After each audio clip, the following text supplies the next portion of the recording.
All right, all right, all right. Mic check, somebody, please. Mic check, mic check. Let me know you can hear me. Mic check, mic check, mic check.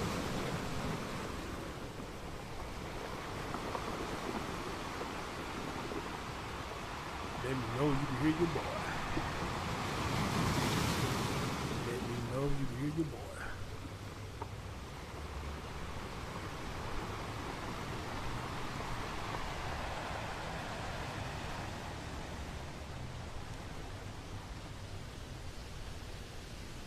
All right, all right, all right. Y'all can hear me.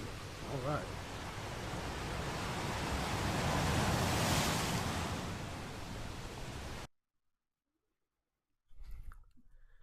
Good evening, good evening, good evening, or good morning, wherever you at. Good morning, good afternoon, good evening, whenever you watching my content. And as always,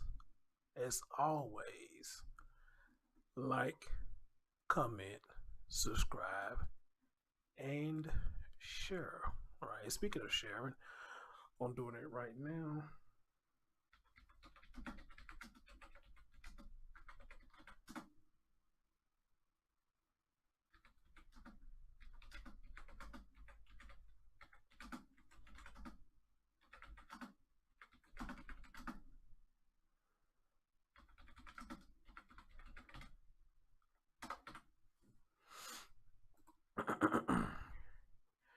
All right, guys, today is Sunday. I told y'all I was gonna try to weigh in on this. I hate I couldn't do it on the day where all this came out, but I told y'all I'm gonna try to weigh in on this, and tonight is that night.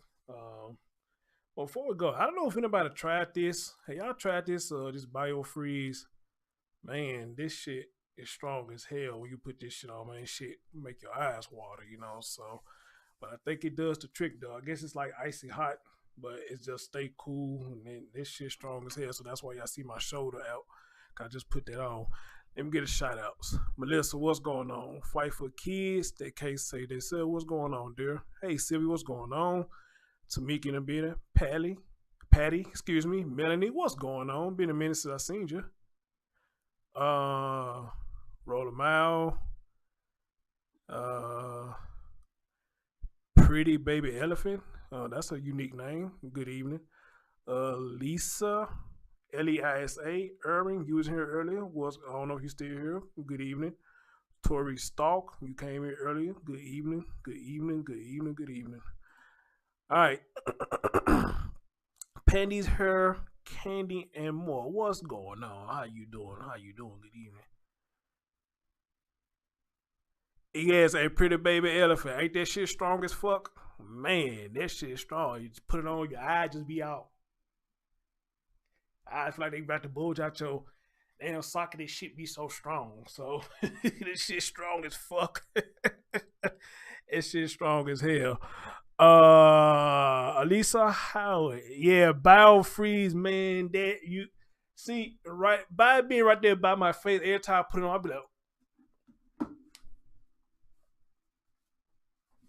I'll be like, that because that shit just that strong. I'll be like, damn, that shit is strong. So November Wallace, what's going on? Nikki Ray, what's going on? That shit is strong as hell, but I think it does the trick though. It does. So that shit strong as fuck. It's strong as hell though. But anyway, guys, thank y'all for joining me tonight. Before we get further into the show, hopefully I like my Batman symbol back there because I am the Dark Knight. But anyway, though, how many of you remember that story about Malia Bass?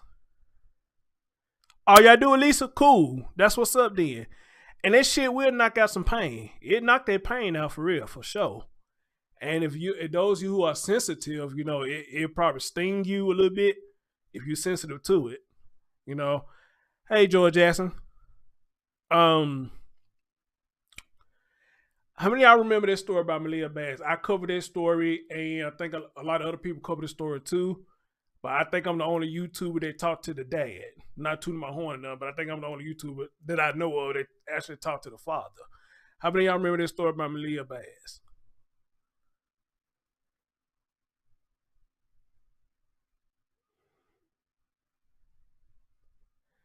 It look like y'all kind of far behind. Looking at this computer, you look like y'all a little bit far behind.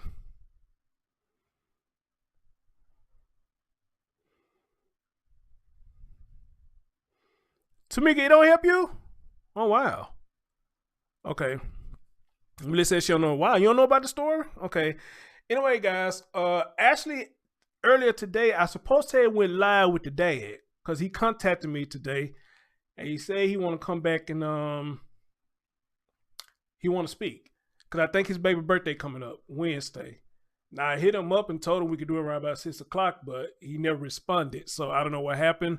So after the show, I'm gonna hit him up and see what's going on, and we may come back tonight or we may do it tomorrow night or whatever. But he said he want to come and talk because y'all know even on top of that, the baby mom just had a bond hearing a couple of days ago. I hate that I missed it, but she had a bond hearing a couple of days ago, and I don't know what happened. I don't know what her bond gonna be set to. I don't know if anybody gonna pay the bond for her ass to get out. I don't know. I missed it. And I really hate that, but he's gonna be coming back to the show because he want to speak. And I believe more so likely because his baby birthday coming up on Wednesday. And I guess he won't let everybody know that they're gonna be celebrating his baby birthday. Amen. You know, so well, hey Stell, what's going on, my little Latino friend? I will play the story for you later. For those of you who don't remember the story, I will play the story for you later. Yeah, I'll play the story for y'all later. But anyway, guys, let's get right into it. Welcome to the Chris Storm Show.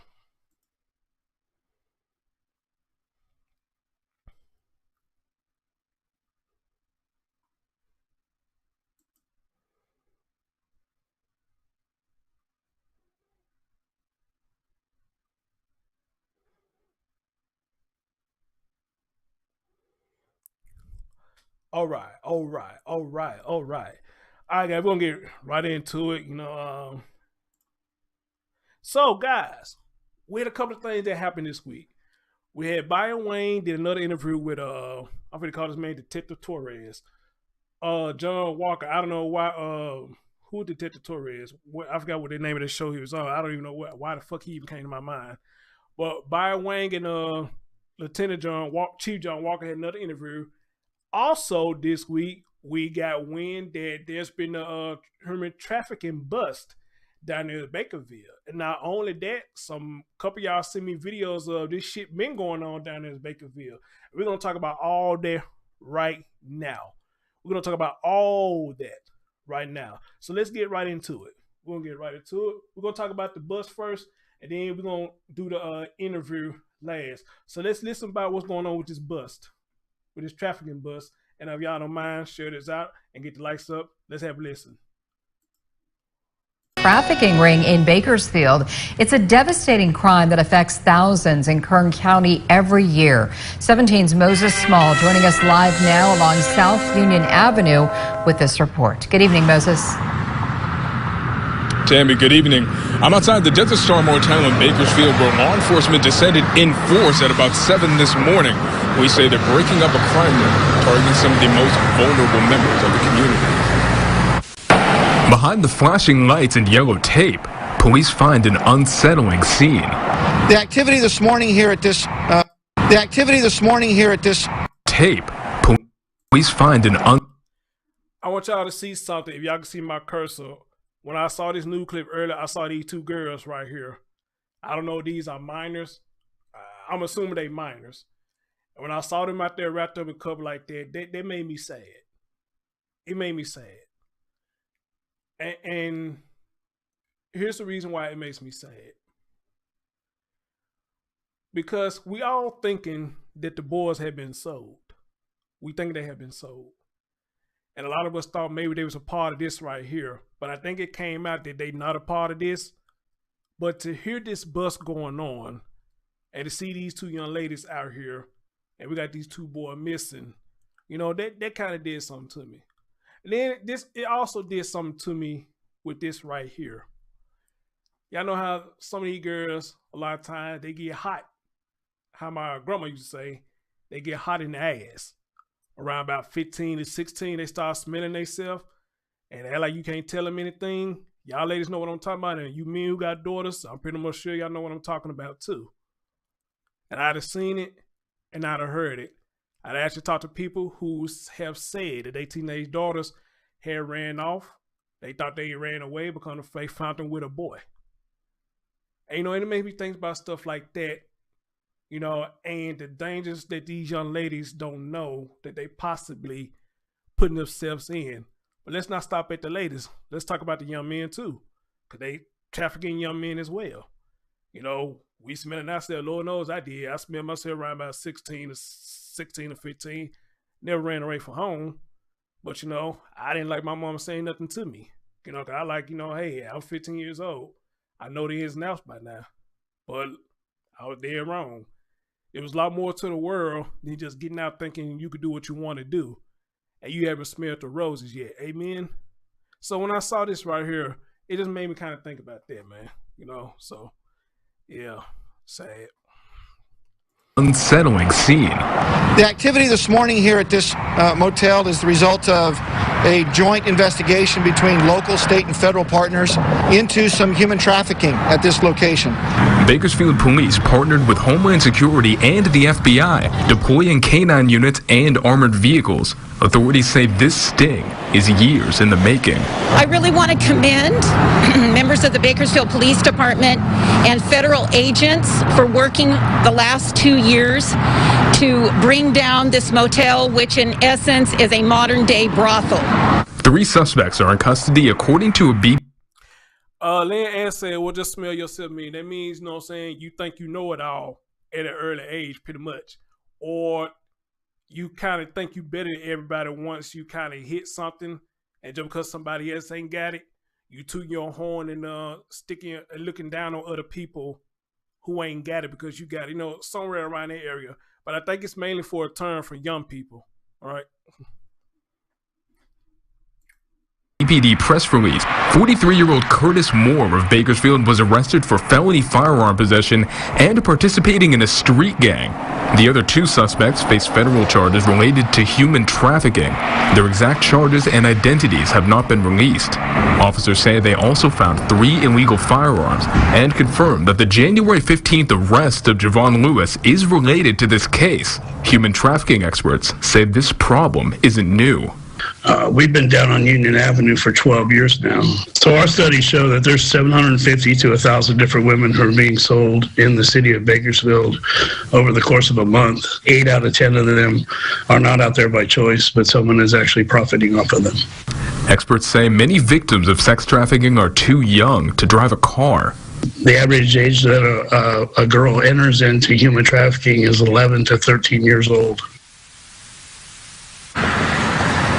Bakersfield police say the investigation into the motel is ongoing, and law enforcement expects more charges in the coming days. In Bakersfield, Moses Small, 17 News. All right, so now that was the bust that happened down there in Bakersfield. So I'm gonna read what all they said it took place. And yes, Lynn, you got it correct. Pretty much, acting growner. We try acting growner. Acting too grown. That's what I meant to say. Acting too grown. Acting too grown. That's what I meant to say. Acting too grown. Yeah, you know. So, but again, like I said, I think that term is really used for young people, young teenage young people. You know, it ain't just really used for adults. You know, it's just really used for young people. So this is what it said. And somebody said, "Thank you for covering this. You are welcome." It says law enforcement covered a human trafficking ring close to home. It's a devastating crime that affects thousands in Kern City every year. Law enforcement descended on the Desert Star Motel in Bakersfield at about 7 a.m. this morning. Break up a crime ring targeted some of the most vulnerable members of the community behind the flashing lights and yellow tape on Union Avenue. Police find an unsettling scene. The activity this morning here at this motel is a result of a joint investigation between local state,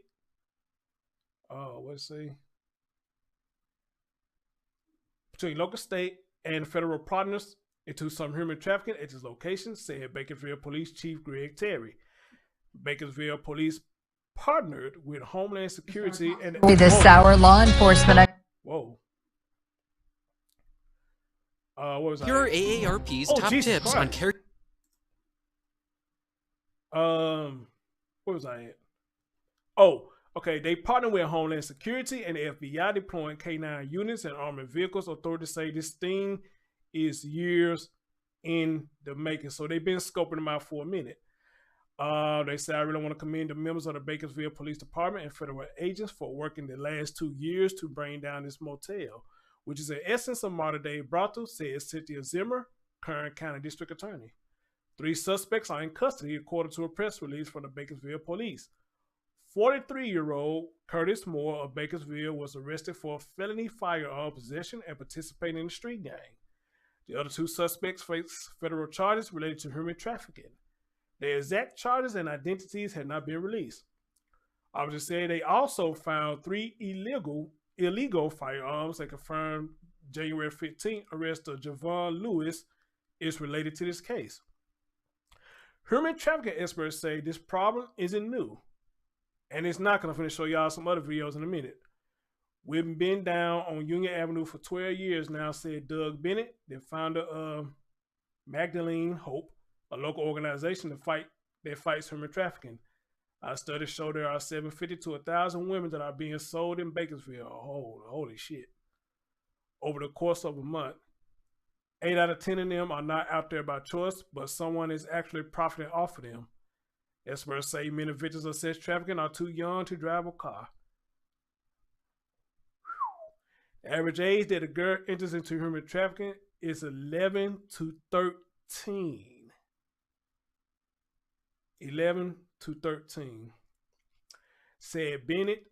Bakersfield police said the investigation to the motel is ongoing, and law enforcement expects more charges in the coming days. Let me speak on that 11-13. Let me speak on that 11-13 real quick. How many of y'all have been around your friends, your female friends, and they got children this young, and they don't talk to them like a parent, but they talk to them like somebody they know off the street? Meaning, they pretty much let them run rabbit, R-A-B-I-D, rabbit. They pretty much let them run rabbit. Pretty much let them say what they want to say. They allow them to act fast and don't give a damn who they allow them to act fast in front of. I.e. example, put on rap music and see these little girls drop it down to the floor. And they don't see nothing wrong with it. As a matter of fact, you got some of the mothers that are drawing their baby girl and dropping it like it's hot on the floor. And I don't understand that. Some say, lighten up, we just having fun. But in this era, that's not called having fun to me. To me, that's called sexualizing your children. Am I right or am I wrong? Am I right or am I wrong? That's not having fun, in my opinion. That's sexualizing your children. You got grown-ass women who allow these young girls to drop it like it's hot. And some of them be having grown-ass men around them while they doing this. And then you wonder why your child get bust open because you handed your child to grown-ass men and women on a silver platter when you allow them to do that. Amen? Amen? I tell them if I say something wrong. And I see this. And if you say something to them about it, you started a fight. Why would you want to fight me or argue with me for something I'm telling right to you? That is not appropriate to let your young 11, 13-year-old dropping it like it's hot. All right? There's nothing appropriate about that. There's nothing appropriate about letting an 11 and 13-year-old talk to you like you just a nigga or a bitch on the street. That's why I don't too much get down with the video with men having their son doing all the money thing, talk about yeah. I don't get down with that. I don't want to teach no child that. I don't. I know it maybe is fun. But then again, you would think you got an image that you got to keep up. Because they are our legacy. And you want to leave behind a good legacy. Because we want them to make better choices than what we did. Amen? We want them to make better choices than what we did. Because we made some fucked up decisions. And we want to teach them not to make them same decisions that we made, especially if we end up in a fucked up place. Now, y'all tell me if I said something wrong, and I'll stop talking. But I know I ain't saying nothing wrong. I literally had a woman I was cool with a long time ago. I don't know where she at right now. I hope she's okay. She told me her background story. She was 12 or 13 years old, and this grown-ass man was coming around her. And she said this grown man sat down with her mom and her dad and said something to this fact of the matter right here. You know, I mean, y'all let me fuck with your daughter, you know what I mean? Shit, we can have some good to come out of this.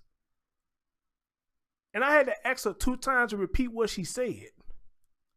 And she repeated, I said, so you mean to tell me you got a grown-ass man who looking at a 13-year-old and telling your dad and your mom there's some good that could come out if they keep letting her come around you?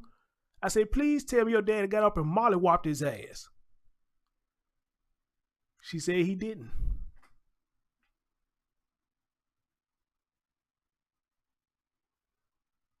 I said, dear, you mean to tell me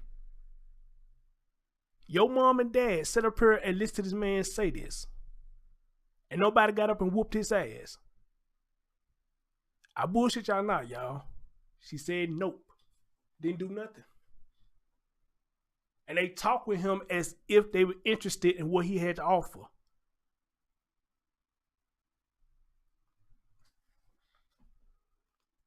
I bullshit you not. I wish I was still in contact with her today, and I guarantee she'll probably tell y'all that same story. And I was like, you gotta be fucking kidding me. You gotta be fucking kidding me. Either your folks didn't give a fuck, or maybe it was money that they really needed if it was money involved. I don't know. But I tell you one thing. If I had children, ain't no amount of money, motherfucker, you can offer me to have your grown ass around my daughter, but my foot in your ass, and that's for free. And that's for free. My foot in your ass don't cost you a nut, don't cost you a damn dime.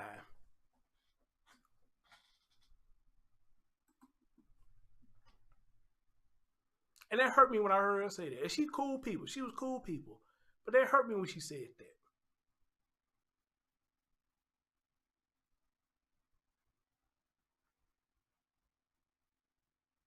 They really did. So when you see stuff like this, 11 and 13 years old, I believe this. I believe it. Because you got a lot of parents that let their children run rapid. And how about this? Let's go even further. How about a lot of parents let these kids, these young, they don't call you mom and dad. Y'all let them call you by your name. Now, some of y'all might not find that disrespectful. But the way I was raised, you know, it was mom and dad.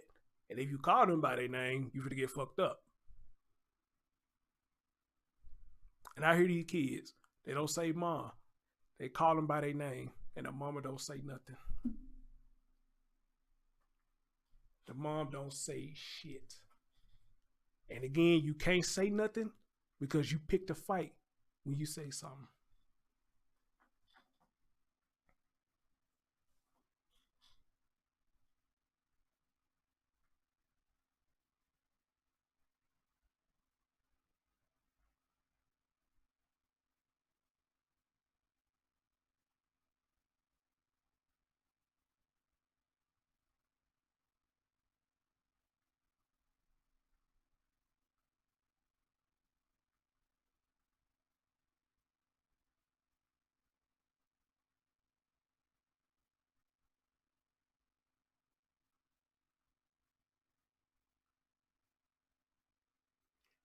Right, Diane. Lisa, you call your neighbors or your elders, sir.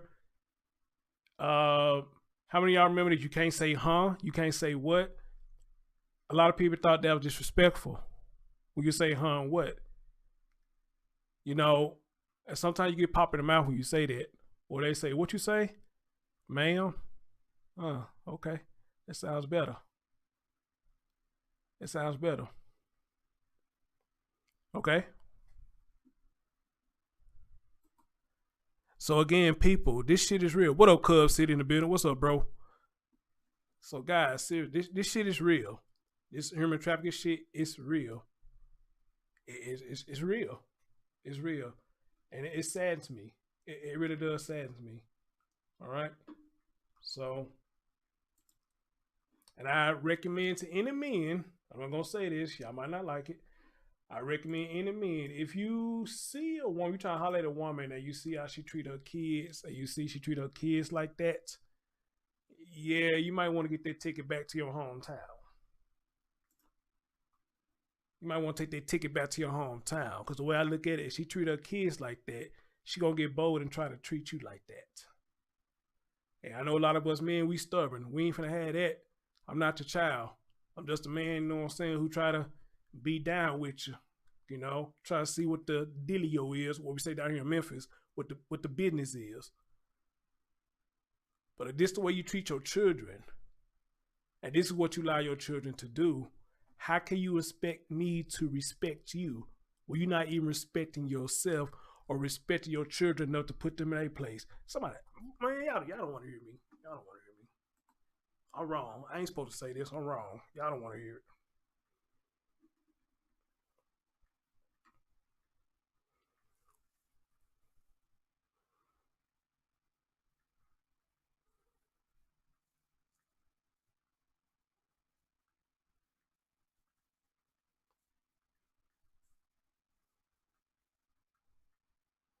Lynn has said, my kids say what, and I make them rephrase what they say, what they are saying. It is so rude.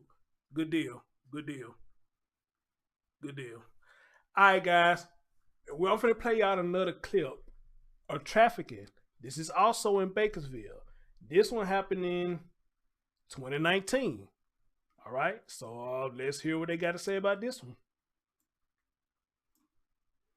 It just blows me away that it could be happening that close. Residents like Misty Leitner were shocked to learn about possible human trafficking happening in her neighborhood. I thought this was a decent, safe neighborhood and right by the college. Bakersfield detectives conducted an undercover operation targeting online prostitution. Detectives found 2 underage victims of human trafficking in a home on the 3300 block of Dartmouth Street. Some neighbors who didn't want to go on camera told 23 ABC News that they saw suspicious people coming in and out of the home where the human trafficking sting allegedly took place. They say 5 months ago, the owners moved out of the home and new people have moved in since then. Through BPD's operation, 57-year-old Carlos Abreu and 18-year-old Sharon Cruz were arrested. Both suspects are facing multiple charges, including human trafficking of a minor, conspiracy, and maintaining a residence for prostitution. According to Dustin Contreras with the Kern Alliance Against Human Trafficking, this home would be considered a residential brothel, which he says isn't typical for Kern County. Experts say human trafficking operations in Kern County usually take place in hotels and motels, leaving residents of Dartmouth Street even more surprised. That really hits home because I have a niece, a 9-year-old niece that lives here, and then my grandson that's 2, and that's terrifying to think that it's that close. Man. My man, thoughts, man, this is California, bro. Bakersfield's in California. That's California. Hey, Brent, how you doing, sweetie? How you doing? Jamie, I see you in the chat room. Would you like to come host this show with me? Because you down there, and I know you kind of spoke briefly about this in the chat room. You know, if you got time, I would love for you to host this, at least this segment with me about the human trafficking. So let me know if you got time, and I will send you a link to your email. You come on up here and join me and host this, at least this segment with me. Since you down there in Cal City, it'll be an honor. All right. What up, Jessica? What's going on? So that was in 2019. That right there was in 2019. All right. So this shit is real. You know? So Aza. Okay, I'm gonna give you a link, Jamie. You gonna jump over here with me. Now you ain't gotta show your face, none. I think they hear you better if you jump over here with me. So let me do something real quick. As a matter of fact, while I'm doing that, guys, I'm gonna let y'all hear the conference of the police down there. Where is it? I think this is it right here.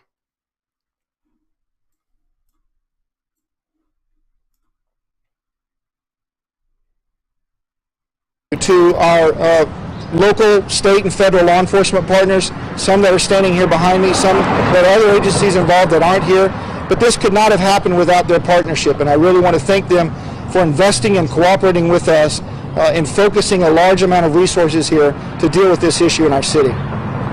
Now I'll turn it over to Kern County DA Cindy Zimmer. Thank you, Chief. I'm Cindy Zimmer, Kern County's DA. I really want to commend members of the Bakersfield Police Department and federal agents for working the last 2 years to bring down this motel, which in essence is a modern-day brothel. Human trafficking in Kern County will not be tolerated. We are going to partner with the United States Attorney's Office in the cases that are coming out of this investigation. As the Chief said, the investigation is ongoing, and I anticipate that we're going to be seeking justice for the victims of human trafficking that were victimized in this particular location, and seeking justice for the community. Thank you very much. All right, Jamie, the link has been sent to you. Again, you don't have to cam up. You don't want to. You don't have to cut the camera on at all. Just make sure your mic is working. And Pretty Baby Elephant, you enjoy the rest of your night. Sleep well. And you can catch the replay tomorrow, dear. Amen. Amen. Amen. I forgot what motel they say this happening. They probably finna mention it up here. Hold on. Jeff, one of you? Good morning. My name is Bob Tripp. I'm Assistant Special Agent in charge of the FBI Sacramento Field Office.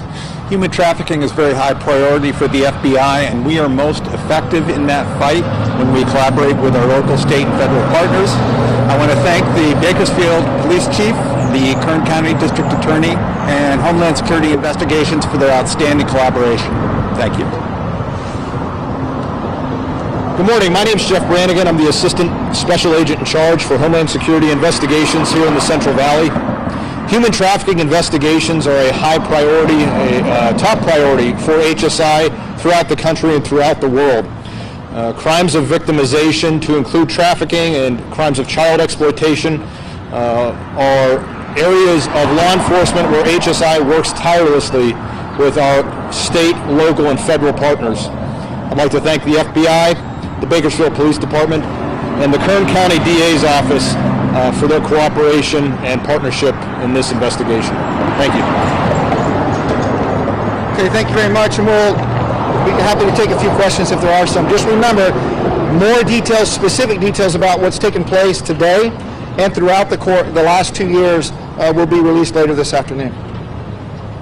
Were there any underage victims that were found during this investigation? Again, later this afternoon, we'll be able to share much more of that kind of detail. Okay. Thank you very much.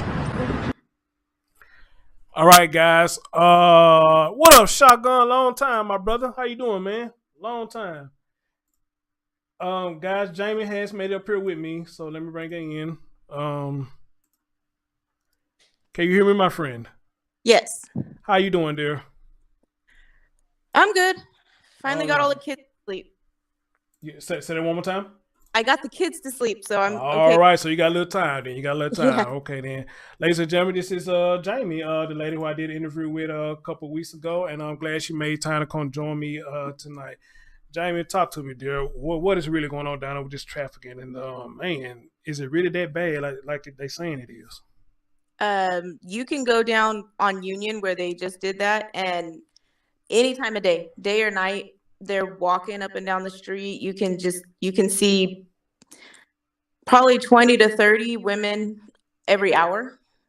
And It's really literally a block away from the DHS office. Wow. Right. Kids are going for visits and everything like that. So, because I found other clips, I'm going to play them later. And, just one of them I just played here from 2019. But I think I found one that going back as since I want to say 2015. So are they like just making bust after bust every segment, or what is really going on? Because they say this took 2 years before they finally brought it down, and don't look like they got everybody yet.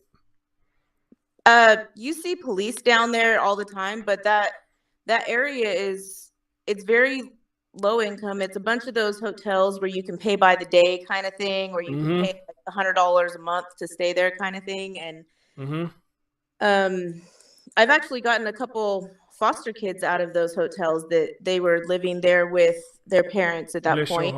Bless your heart. You know, there's a lot of homeless, a lot of poor people down there. It's a sad area. They've also got the homeless shelters down there as well. There's a couple down there. So pretty much it's easy targets. Yeah, very easy. And it's located on our east side, which is, I mean, I don't want to portray the entire east side of Bakersfield that way, but it is the poorer side of town. Okay. So if I can speak with you briefly about the ones you took out of that pandemic, thank God that you did.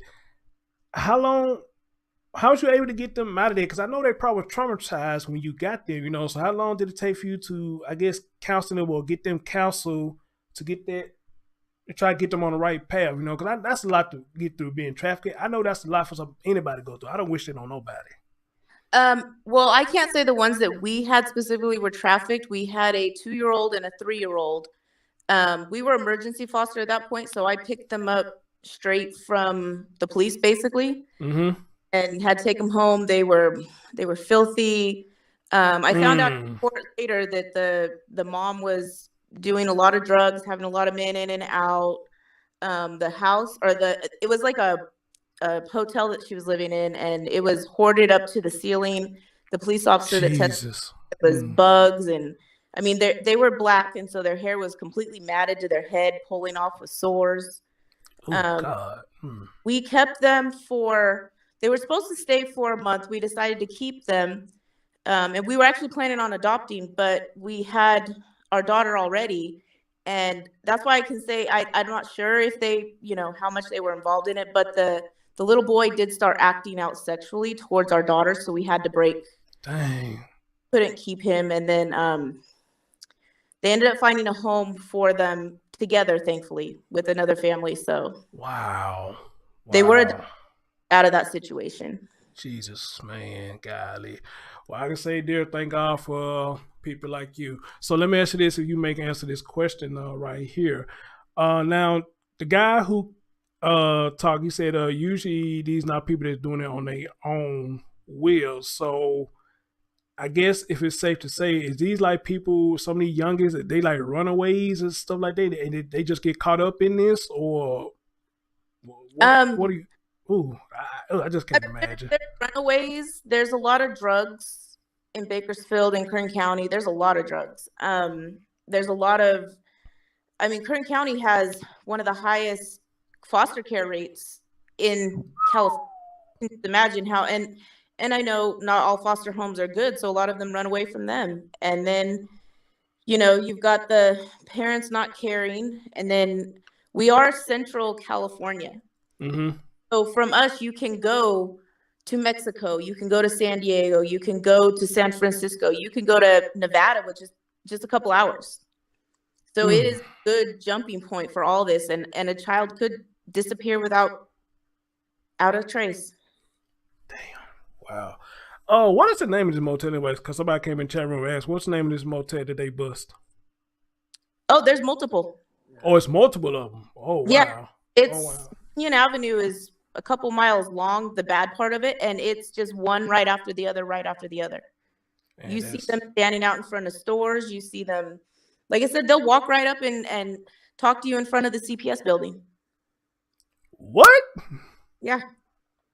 We have to have security guards out there because there's so many people that just, you know, the homeless will badger you, and then you've got the sex workers out there, you know, and you try to be understanding and all that, but you got to realize we've also got those little kids with us too. Right. And 11 and 13 years old, you know, I don't know how long you was in the chat room, but, you know, I kind of spoke my thoughts on that, which makes me sad about the 11 and 13-year-old, and how, you know, a lot of parents just let them just act like they grown women. And, you know, and that's why I say, you know, it's almost like you serving them up on a silver platter, and then you wonder why they end up in situations like this. You let them go out all times of the night. So no 11 or 13-year-old be out probably past 9 o'clock, if even that late, you know. But you got some of these parents that let their kids stay out to 12 o'clock. I mean, late as they want to, and don't say nothing. No, yeah, I've actually, like I said, we did emergency fosters for 5 and under, and we would have them come in and act that way at that age, 2 and 3. My daughter, when she came to us, she couldn't speak at 2.5. Her first words were cuss words because that's what she learned. You know what I mean? That's what she was twerking in front of the social workers, all this stuff. I'm like, oh wow. So, I mean, and we had 13 in the years that we did it, and you know, they all acted like they were little teenagers, honestly. And they said there's a motel where they busted them at. There's a motel. Okay, appreciate the information. So Jamie, oh my God, I can only imagine how did you break that habit, or could you break that habit with that twerking at that young age? How did you break that?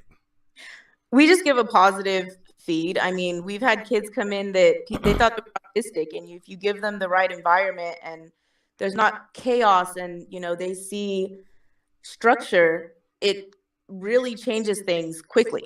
Okay. Give me a couple of examples, and here's where I'm coming from with this, because, you know, of course, you probably heard a lot of stories. A lot of us growing up that if we did something like that, we get our butt whooped, you know, switch belts, you can't switch your belts, you know.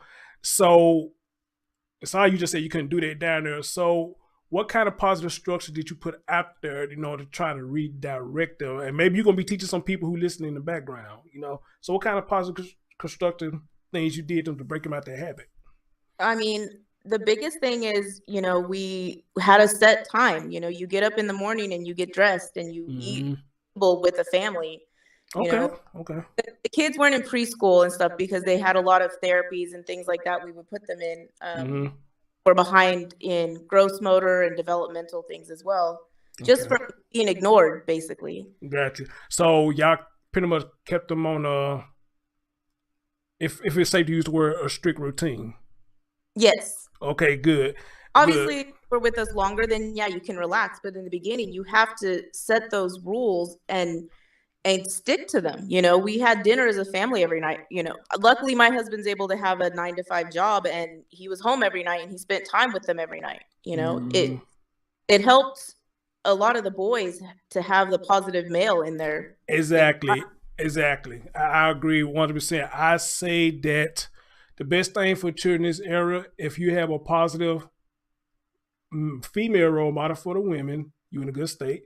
And if you have a positive male role model for the men, I think that's a good thing. But now if y'all both coming together and be positive role models for all of them at one, men and women, that's the best home right there. So I'm glad you said that. And I wish people, it's like people have lost that now, you know, just like you said, one of your structures was, you know, eat with the family, you know, things like that. You know, a lot of us don't do that anymore. And I'm not saying it's not a bad thing, but I think it's a good thing if we probably start by doing it for children's sake, because when we leave our legacy behind, then we have taught them, you know, how to be constructive with family, you know. And it gets harder the older they get, because, you know, when you get teenagers, you've got a lot of after school before COVID, you would have a lot of after school activities. You would have, you know, like I was hardly ever home during the week when I was a teenager, but, you know, I was raised having dinner at the table with my granny, my grandpa, my dad, because my mom was a crackhead. But oh wow, it's not difficult to set a family environment, even if you're alone, even if you're, you know, it's just you and your kids. It's just having that consistency, being there for them. I used to be in the hospital with the teenagers, and that was their biggest complaint, is nobody was there to listen. They would have an issue and it would just blow up because nobody would even listen to the small issue. Well, let's talk about that for a minute, Jamie. And again, dear, bless your heart for what you have done. And thank you for your time up here again. We meet again. Give you a scenario. One or two to get mad and they start expressing themselves aggressively, like verbally aggressively, real loud. Give me an example of what you would do to redirect them, to let them know, hey, you don't have to be like that. I'm listening. What would be one of your redirections to calm them down? You have to get down to their level. You don't yell. You talk. You for some of the kids, like I said, some of them they thought were autistic. So we would have a quiet corner. It wasn't timeout. It was a space for them to go, and there would be stimulation toys, almost like I guess stress balls and stuff like that for an adult, but basically, you know, sensory type things. And if they want to scream, that's fine because it's padded. They can go their fit, and when they're done, you go talk to them and you listen. Because even small children, they know when they're upset. They may not be able to express it correctly. But getting mad at them back, it just feeds it. You have to stop yourself. As hard as it is, don't get me wrong. There's times I've yelled, but you know. Stop that because that's just teaching them the wrong way to be. And see, and this is another thing. I'm glad you're saying that about the hollering and stuff like that, because I have been around females in my lifetime that when the kids do act out of anger and aggression, they cuss. Yeah. And the parents want to get up, how we say it down in the South, probably other cities too, they beat their ass. But here's my thing though. Is that really fair for you to beat their ass when they learning what you taught them? Yep. If you're around them talking rough like that, you're around there talking tough like that, every other word is a bitch or a hoe. No, just like me, you know, my 5 mouth. You think if I had a child up here saying all this stuff in front of y'all, you don't think he or she would go out and repeat this stuff? I mean, so what would that, how fair would that be for me to go beat his or her ass when they getting it from me and I'm saying it in front of them? Yep. You know, so I'm glad you kind of brought that up, you know, and I wish people would, you know, sometimes sit back, look, you know, they acting just like you. You taught them this. You got to break this cycle. And beating their ass all the time ain't going to help it, you know, because that's your fault, you know. Well, so, again, go ahead. You also have to realize that children go through a lot of bodily and hormonal changes throughout their childhood. When they're 2, they go through that hormonally because that's when biologically they're supposed to start being more independent so they could break away from you. And then when they get to 10 or 11, their puberty hormones are coming in. And, you know, you got to remember back 100 years ago, they had to be working and out of the house. And a lot of, you know, 1,000 years ago, people were dead by the time they were 30. So our body's biology isn't meant to stop just because our society has said, and I'm not saying it's bad that we've slowed it down, but that biology is still there. You know, they want to grow up. Absolutely.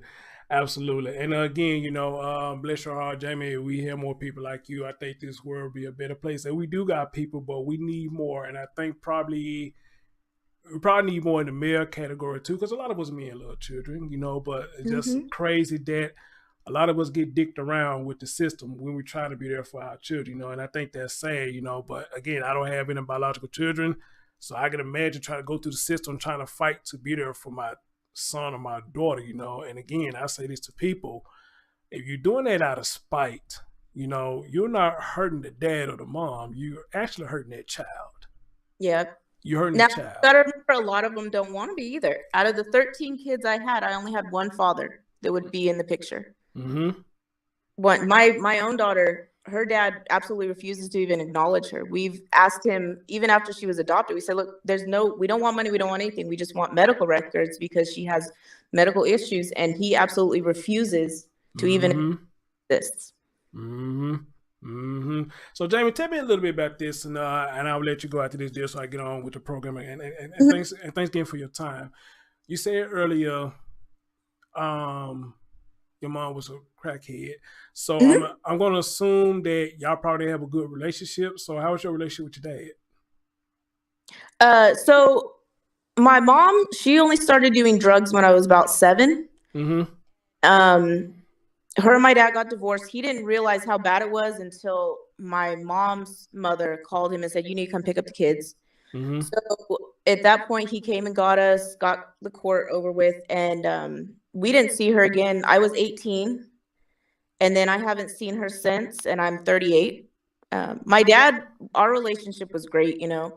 we have fights just like every other family, you know. Right, We right. disagree, but luckily I had my grandparents, and we lived with them until they passed when I was 16.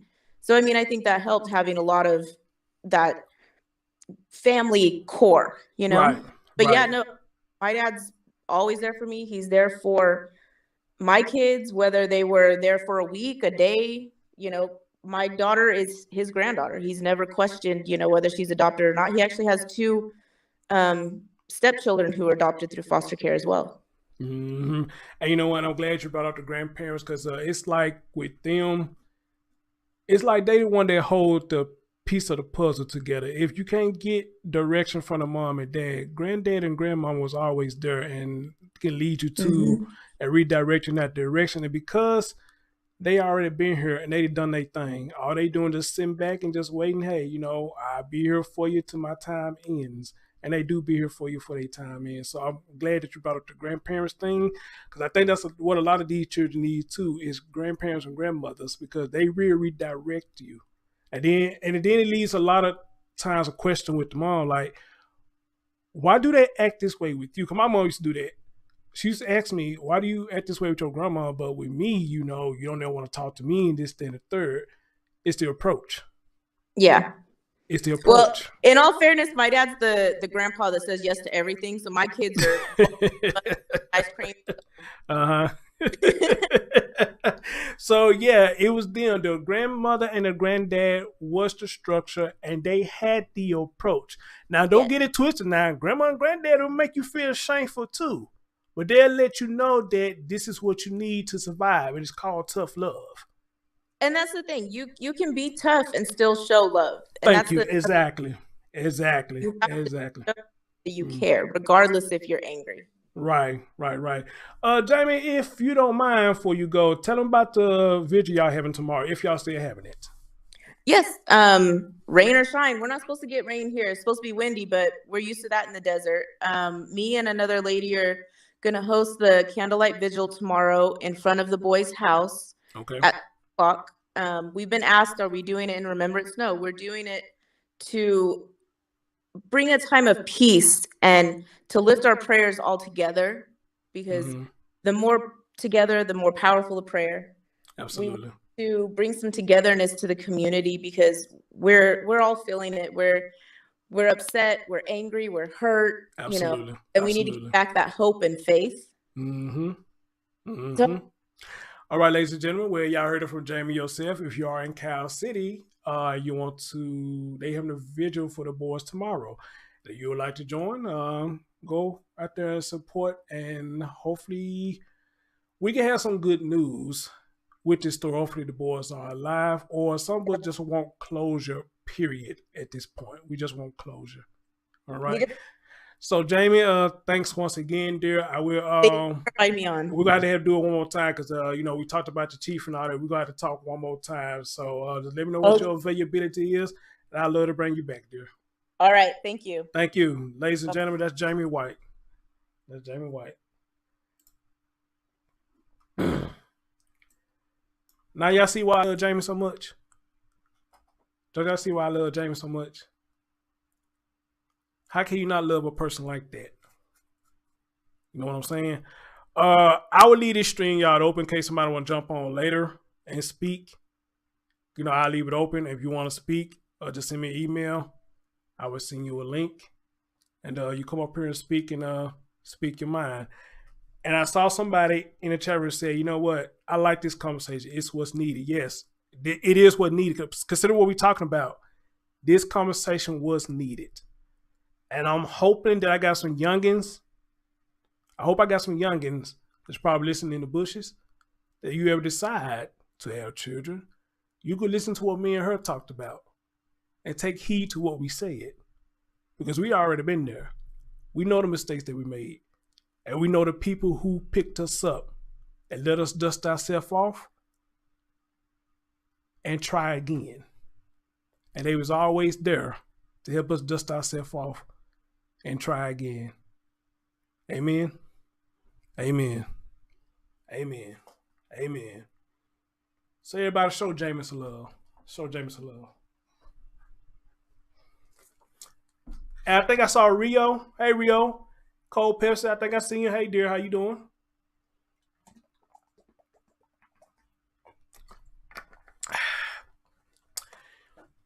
My man Matt is in the building. What's up, Ron? I see you in the building. I see you in the building. See, this is why I like the Chris Storm show, man. I don't want to sit up there and deal with all that foolishness. You know, and when you got stuff like this going on with children for real, I can't deal with all that foolishness. I don't get down with nobody, talk about nobody's children. Because shit happening to children for real. At this point, when you talking about people, kids, it's almost like you wishing death on them. Because human sex trafficking is real. Sexual abduction, if there's even a word, all this shit is real, man. And I don't want to put that on nobody's children. Whatever beef we got, let's be men and women and keep it between us. Leave people children out of it. All right. Amen. All right. All right. And again, I'm gonna leave the link open. Anybody want to come up and say something? I will send you an email, and you come on up. All right, guys, let's get some more of this about this trafficking. I got more videos. Let's listen. 912 human trafficking cases were reported in California last year, and that's up nearly 14% from 2013. Did y'all hear that? ABC's great. 912 human trafficking cases were reported in California. 912. I don't remember how old this video is, but I'm pretty much sure it was more than this. It's got way more than this. California last year, and that's up nearly 14%. What up, King guys? 2013. 23 ABC's Gracie Aguilar tells us how the numbers are looking here in Kern County. I've never been so happy and so free in my whole entire life. Angelica Lostenow began selling herself for money at the age of 12. It took a hit to rock bottom for Lostenow to realize that lifestyle had to stop. I had a pimp who killed somebody, and I was the only witness to that murder. She says he later threatened her to stop working on Union Avenue. He was actually shooting at me, and I had to run for my life. It's women like Angelica who don't always know how to get out of their entrapment. 3 or 4. They didn't wake up today and think, I'm going to go sell myself. They were actually told, you're going to go out there. I need a pen and paper. And Jamie, is there any way you can get in contact with this man right here for me? I would love to bring him on and talk about this. His name is Doug Bennett. And I don't have no damn pen. Shit. I don't have no pen. Hold on.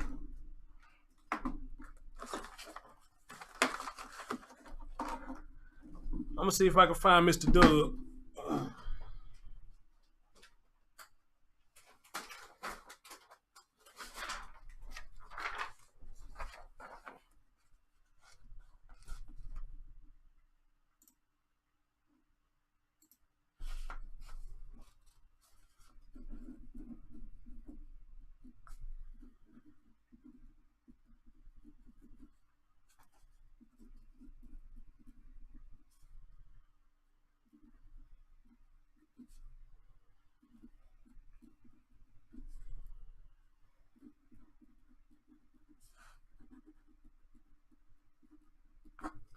All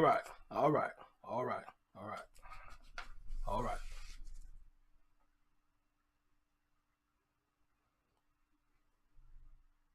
We're actually told you're going to go out there, you're going to be out there for this much time, and you're not going to come in until you have this amount of money. But according to new numbers from the National Human Trafficking Resource Center, 912 calls were made in 2014 in California to report human trafficking. That's a 13.9% increase from 2013. Hey, Tracy. You have women who have been given the phone number who are being trafficked, and they call in for help.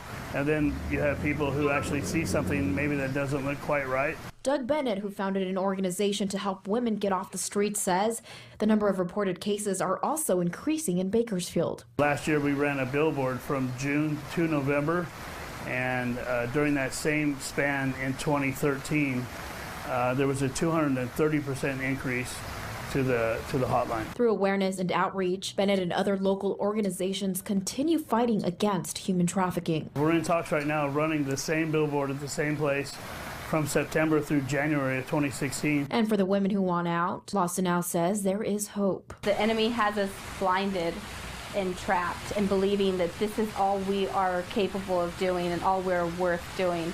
And that's not true. I just want them to know that they are loved and they are cherished and they're worth so much more. Gracie Aguilar, 23 ABC. And if you would like to get more involved in the fight against human trafficking, the Kern Coalition Against Human Trafficking will hold a meeting in April to discuss action plans. You can visit our website, turn23.com, for more information. Okay.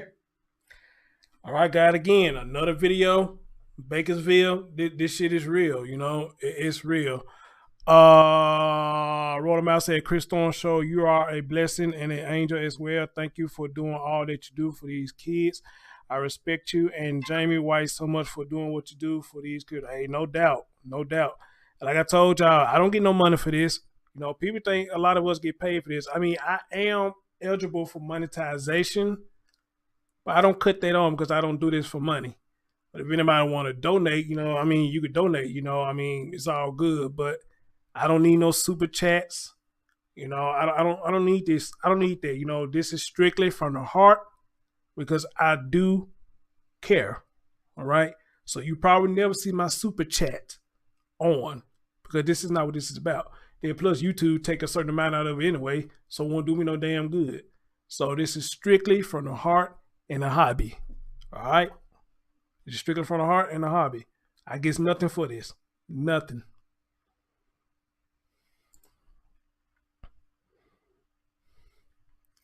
She said she ready to send me her income tax, girl. You better quit playing. Oh, Lord. What King Guy say? He said, I've been looking into politicians and celebrities who traffic kids. And you know what? You know what King Guy said? And those probably the main ones. Those probably the worst ones, them damn celebrities. They the worst ones. Those be the worst ones. Yeah. Yeah. All right. Let's see if I got another one for y'all. 912 human trafficking cases. Oh shit, I just played them. Okay, I just played them. Check this one out. The FBI has found dozens. Andrew something. Somebody named Andrew sent me this. 33 missing kids was found during an operation in LA County. FBI. 33 missing kids were found. All right, 33 has been found. Rio, and yes, you have. And Rio, let me go so far and say this, dear. I really appreciate you for still being around. Even though somebody tried to deter you away from me. But I appreciate you for sticking around, as well as a lot of you, because I guess y'all know a good person when you see one. And that was a lot of bullshit that was going on. But, you know, that's old shit, so we ain't going to talk about that. But I do appreciate you sticking around. All right? All right. But they say 33 kids were found during Operation LA County, FBI. Let's see what happens. Well, let's have a listen. Let's have a listen. The FBI has found dozens of missing children in Los Angeles. It's all part of what's being called Operation Lost Angels. The operation... The Citizen Report main channel, what it do? You said the Citizen Report main channel, sub my backup. That's a long ass name. You said there's the threes. You know what? Yeah, I didn't pay attention to that, but I think I read to see the threes than the sixes. All right, unless the threes just as bad as the six. Involve the LAPD, the LA County Sheriff's Department, and 24 other local agencies. Of the 33 children found, 8 were being sexually exploited or trafficked. All were between the ages of 13 and 17. Now, the operation also resulted in the arrest of a suspected human trafficker. Multiple other investigations have been started as well. The FBI says rescuing the victims is just the first step in the recovery process. So we absolutely take a victim approach to this, a victim services approach. We make sure that they're provided with basic needs, food, clothing, medical care, and even opportunities to get jobs and become functioning in society after their victimization. The FBI says its caseload for both sex and labor traffic-related crimes have increased in recent years, and the agency is conducting more than 1,800 pending investigations. So y'all see that? 33, thanks to Andrew, I can't remember his name. It's something Andrew, he sent me this last night and he said, you know, I think this might be something you may be interested in since you covered the story about children, and I am interested in, and y'all heard it for yourself. You know, this is crazy. This shit is real. This shit is serious. It's real. It's too serious. And I'm like you, Jamie. Hell, one is too many, to be honest, to be going through all this, you know. But when you don't, like we just said when I talked to you, when you don't have positive structure, these children don't know what to do. They don't know where to go. And all it takes for them is for somebody to make it seem like they care and they putty in people's hand. Amen. All they do is take from one person or persons to make them feel like that they actually care about them. And these children are putty in their hands. And it's sad that they fall prey to that.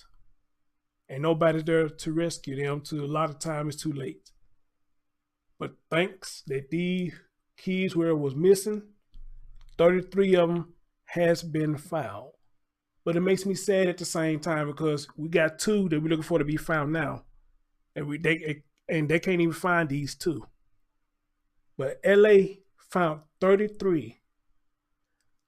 Rochester, New York Police Department, Greece, whatever, tracked them 2 foster babies all the way down to Alabama, Montgomery, Alabama. They safe. You got 2 in Cal City. Nobody know where the hell they at. And everybody's emotions is running high. They're not thinking logically. They thinking out of emotions. All right? And all I'm going to say to all of you who are out there, y'all, please be careful. Please be careful. All right? Please, that's all I'm going to say. Please be careful.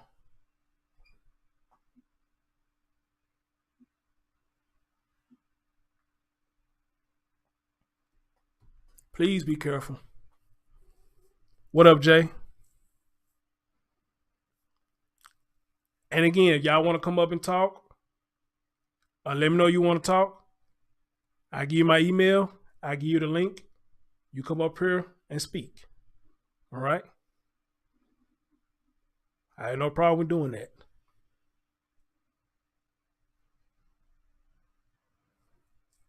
Yeah, I heard of gematria. It's very interesting. It's very interesting. Very interesting. Elisa Howell said, I am so glad I found your channel tonight. It's my first time here. You are absolutely awesome. And Jamie too. Thank you, TYS. Thank you so very much. I think I got that right for all you are doing. Amen. Amen. Amen. Amen. Oh, you want to talk, citizen? You say you want to talk?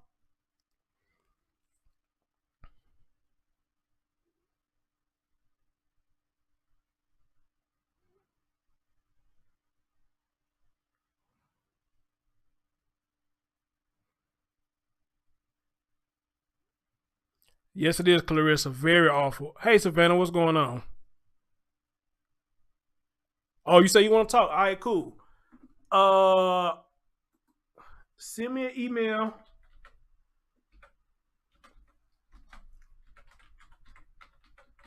Oops. That's it.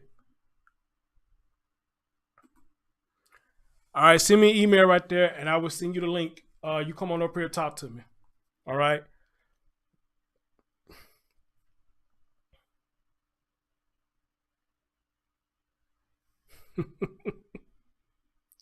But off the record, let me say this real quick. I was talking to somebody last night, and they gave me a nickname. And I would never think anybody would give me a nickname like this. And I guess they've been paying attention. You know, y'all, some of y'all know me, man. You know, I'm flirty. You know, I'm flirty, but it's all out of good. It's all out of goodness because I want y'all to feel comfortable. You understand? I want y'all to feel comfortable when y'all over. Well, I don't flirt with the men, but of course, I want y'all to feel comfortable. So, you know, yeah, you may hear me flirt with y'all, you know, a little something, something here, there, or whatnot. All right. But I want everybody to relax and be comfortable. All right. And somebody sent me an email and said, your name is Sir Flirts a Lot. I was like, shit, that's the coolest shit I ever heard. Sir Flirts a Lot. Because you got the rapper called Sir Mix a Lot, but they call me Sir Flirts a Lot. I said, well, damn, I can't deny it. I do flirt. I can't deny it. So I arrived at that nickname. I arrived at that nickname, Sir Flirts a Lot. I arrived at that nickname. Because, yes, I do. There go my friend from Santa Fe. Hey, dear, what's going on? There go my friend from Santa Fe. Santa Fe, Mexico. All right. All right. Rachel, I thought you got mad at me earlier. Because the way you came off in my comment section, fuck that. Son of son. So I said, whoa. I said, wait a damn minute. Who's she talking to? I said, I know this ain't Rachel talking to me like that. Oh, we got some problems. We got problems, so. But now you came back, you know what I'm saying, you responded, but I thought we had a problem. I thought because the way you like, no, fuck that. I like, hold up, Rachel. Hold up. Watch that tongue now. Watch that tongue. Watch that tongue. Watch that tongue. Don't come my comment section talking to me like that. I don't know what's wrong with you. The Sir Flirts a Lot. That was too cool and funny. I'll take that name. So anyway, Nikki Carpenter said, I am so glad you said that, Chris. Yes, emotions are high, and so men are not thinking logically and brains a lot confusion. Yes. Because I saw the video. I saw the videos yesterday. And again, I'm not shitting on nobody's work. I'm not. But at this point, the way things are going with this case is spinning out of control. And I got a feeling somebody's gonna end up getting hurt. Because it's spinning out of control now. And I saw the video. And I was just like, man, if this keeps up like this, I don't think it's going to end well. Somebody's going to end up getting hurt. And I hope they don't. But somebody's going to end up getting hurt. So that's why I say, when I saw that, I'm not going to cheer nobody on. I'm not going to say good job. I'm not going to say none of that. Only thing I'm going to tell you all is, please be careful. Please be careful. That's all I got to say about that. I'm getting concerned. Very concerned. So what up, Andrea, my Memphis friend? She in the building. Rachel said, Level I have a pretty side, but the hood come out in me once in a while. Rachel, I remember when I first saw you. I ended a show, and I think you popped up after I did the show. Okay, citizen reporter, I see you. Let me give you the link.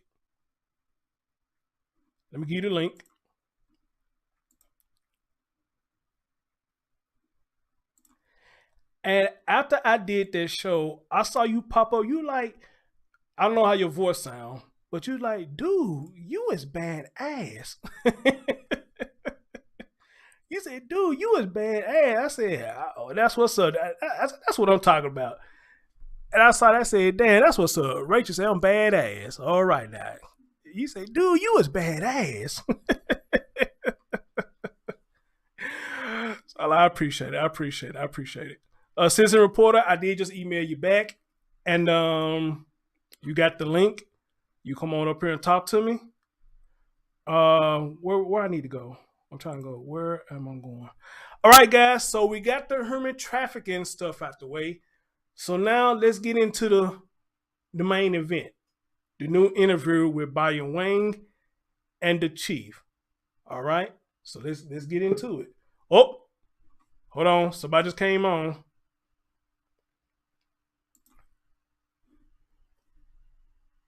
Hold on.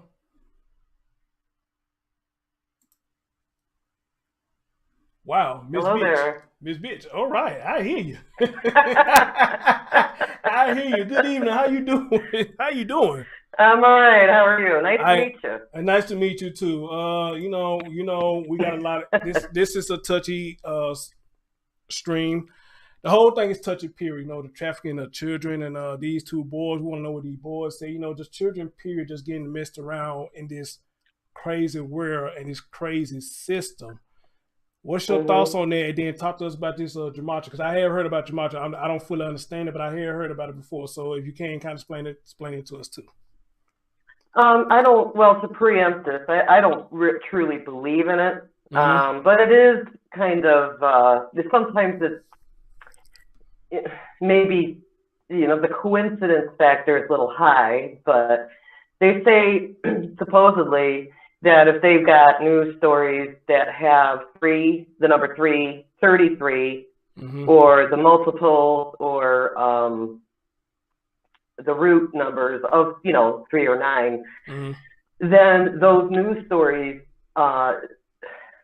may be either embellished or faked or in other words, influenced by the people who run the media. Now, like I said, I don't buy into it. I don't believe it.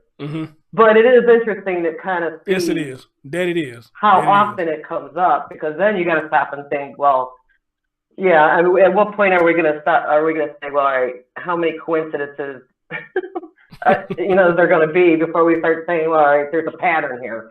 So, yeah.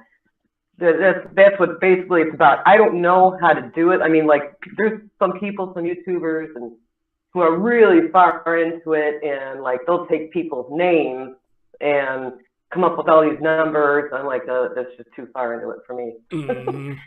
But yeah, kind of. And then, like I said, something to think about. You're right. You came and said that, like, yeah, I've heard of gematria. I forget, there's a guy on YouTube who's into gematria. I forget what his name is, Zach something. And yeah, you're right. I've heard of him. He's really heavy into it, and I think I watched him a couple of times, but I haven't watched him like that though. But anyway, I know you know about this case with the 2 missing boys, and I know you've been listening about the human trafficking. What are your thoughts about all this? Well, there's definitely a lot of human trafficking going on, and I think a lot of it happens at the southern border. And my personal belief is the Mexican government doesn't control the border; it's the drug cartels, And if you were to take this is fact. If you were to take all of the illegal activity in the world, meaning arms dealing, drugs, organ, stealing, and all that together, still does not make as much money as human trafficking. Human trafficking is the most profitable illegal business out there. I believe it. That's why it's so huge. That's why it's so huge down there in Cal City. So yeah, this is how people making their money, because you heard earlier, damn,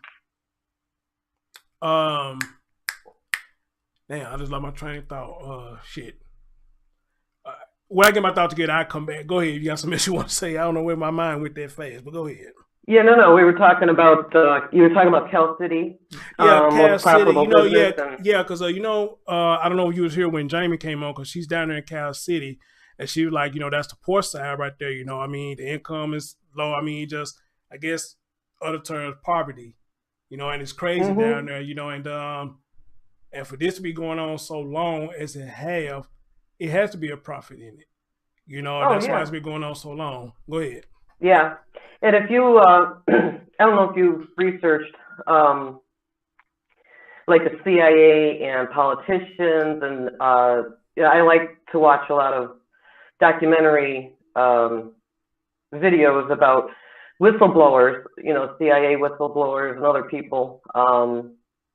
There's been quite a few that come out, and they've said that they have brought Bakersfield. children. I'm saying Cal City. I mean Bakersfield. I'm sorry, Bakersfield. Sorry. Go ahead. I kept saying Cal City. Yeah, no, the CIA agents even have brought children to foreign politicians that come into the United States, or United States politicians for that matter, and they're all mostly are pedophiles.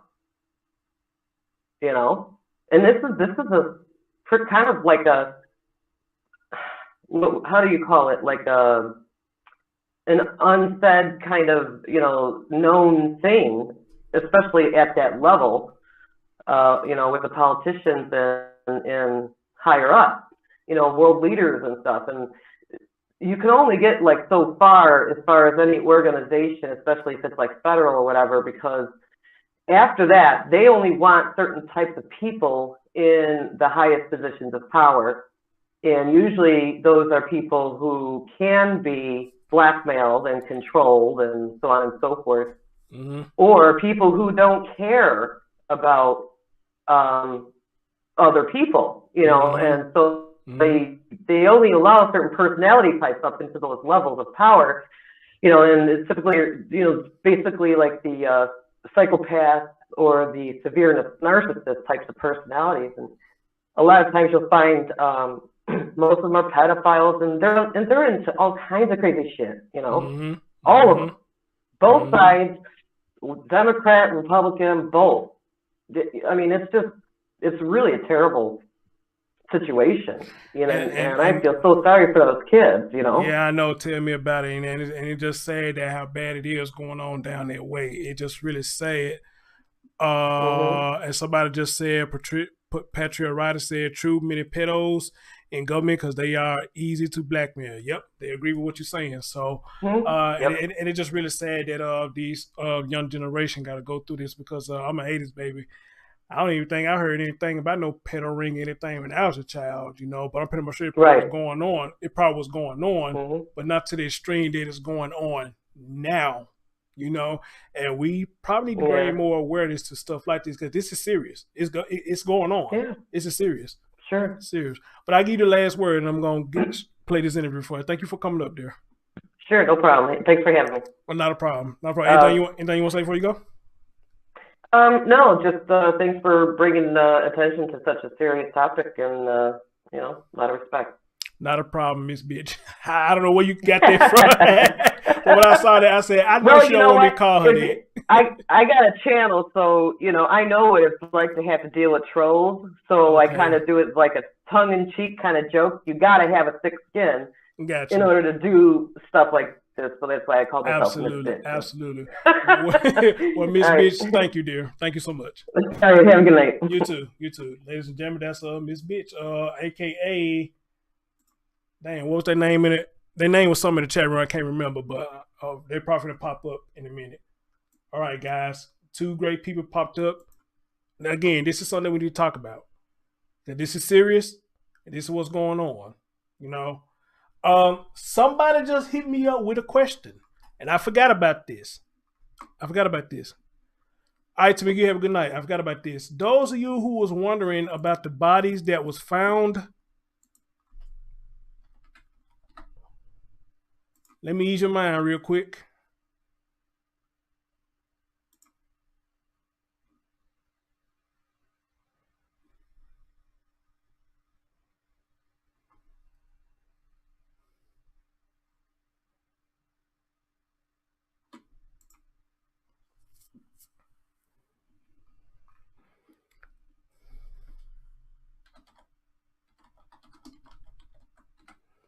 Let me ease your mind real quick.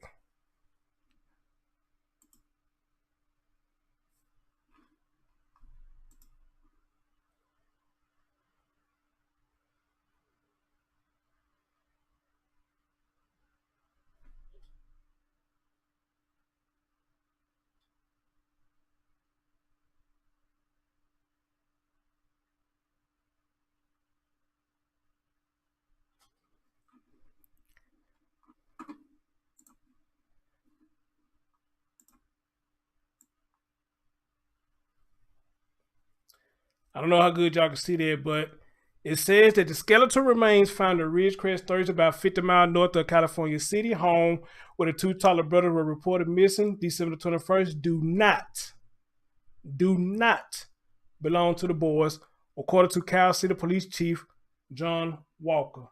So the remains that was found do not belong to them. It does not belong to them. So, There's the answer right there. And I think Jamie sent me this. So it does not belong to them. It's not the boys. It's not the boys. And that shows you right there. It's getting real. It's real down there in Cal City. It's getting real. It's getting real. All right, guys.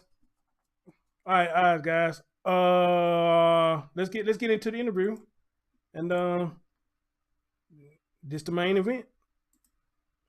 All right, Chief Walker, I really appreciate you sitting down with me. It's about a month now since 3-year-old Orson and 4-year-old Oren West have gone missing. That's correct. Hey, Midnight Green. What is the morale right now in the community?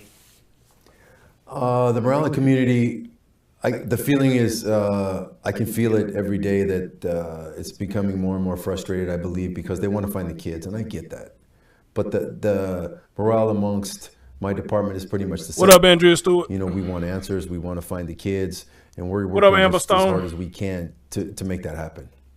And just to be clear, I understand there's multiple. Yes, it is hard to agencies listen to. involved. Are all those agencies still involved? Can you name them for me? Right now, the most participation now is between us, Bakersfield PD, Kern County DA. We still are in with the FBI. So those are probably the 4 main ones right now. And through the course of the last month, you and I have spoken several times, every morning, every night. At least. Right.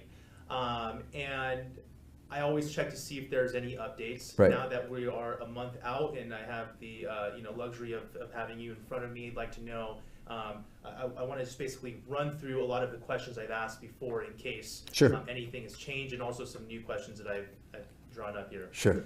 So there seems to be a bit of a discrepancy of when the kids were reported missing.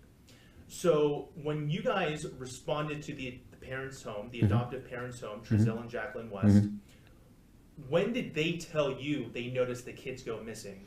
The timeline that we received from them is the kids have been gone 15 to 20 minutes prior to them making the call to us. So they noticed the kids gone, they searched the house, they searched the immediate area, and I believe Trezell actually got in his car and went searching in his car, came back, and when they came to the realization they needed help, they called us. So you're saying from the moment they noticed. All right. Sister Chief said he didn't see the video. Well, Chief, let me tell you what we saw in the video, allegedly. Well, no, we did see this in the video. Trezell did get in the van. I can't remember which way he went. I think he got in the van, turned, then he went left. And shit, I think about 5 or 6 minutes, he came right back and parked his van, you know. So if my memory serves me right, he really didn't do much checking. If my memory serves me right. Watching that video, the AV Watchman, shout out to him, put out. I don't think he really went there. No, he didn't go that far looking for them boys. All right. But you say you didn't see the video, so I'll just put it out there. Just put it out there. Orson and Oren West go missing. They told you that it was within 15 to 20 minutes of that time that they called police. Per their statement, that's correct. What time exactly did police get a call for service? The call got dispatched at 17:43, which would be 5:43 p.m. in the evening. Okay. On Monday, the 21st of December. So you're saying that's when it was dispatched. When did the call come in? Just a few minutes prior to dispatch? Yeah, it only took minutes once the call came in to dispatch the call out, and we were on scene within 6 minutes. Okay, so that would be police arriving by 5:50ish. At least, yeah. Okay. We spoke in the past about where police start with investigations like this, missing children's. Tell me about the nature of that. Commonly, particularly with children, you always want to search from the inside out. You know, many times parents panic and believe their kids, ran out the door and ran down the street, which could be, but my training experience, you start from the inside out, always. So that's what occurred. My officers started from the inside. They searched the house. They searched the yards. They searched the shed in the back. And then they started to widen their search out into the neighborhood. Got it. And from my understanding, it was the very next day that there was a search warrant executed at the home. Correct. There needs to be probable cause for a search warrant to be granted by a judge. What was that probable cause to go in there with a search warrant? Well, particularly when small kids are involved, we have the right to go in and search. So just for the protection of the kids, to make sure that there's no foul play or the kids aren't somewhere inside the house. Okay. What items were collected the first time of the search warrant? Numerous items were collected that first time through. So I'm not going to disclose exactly what we took, but mostly basic items, mostly electronic items. What kind of items? Mostly electronic. Phones. I hate this shit. Okay. iPads. I hate this shit, man. When they say I'm not gonna go into detail what we took out, man. Throw us a bone, dude. What the fuck y'all took out, man? Has that since been returned to the parents? Some of it. Okay. Some of it, to the best of my knowledge. I know for sure they've received their phones back. Okay. Was their car at one point towed from their home? Yes. Excuse me. I apologize. No worries. Yes. Okay. Was luminol used on the vehicle? Good question. Yes. What does luminol detect?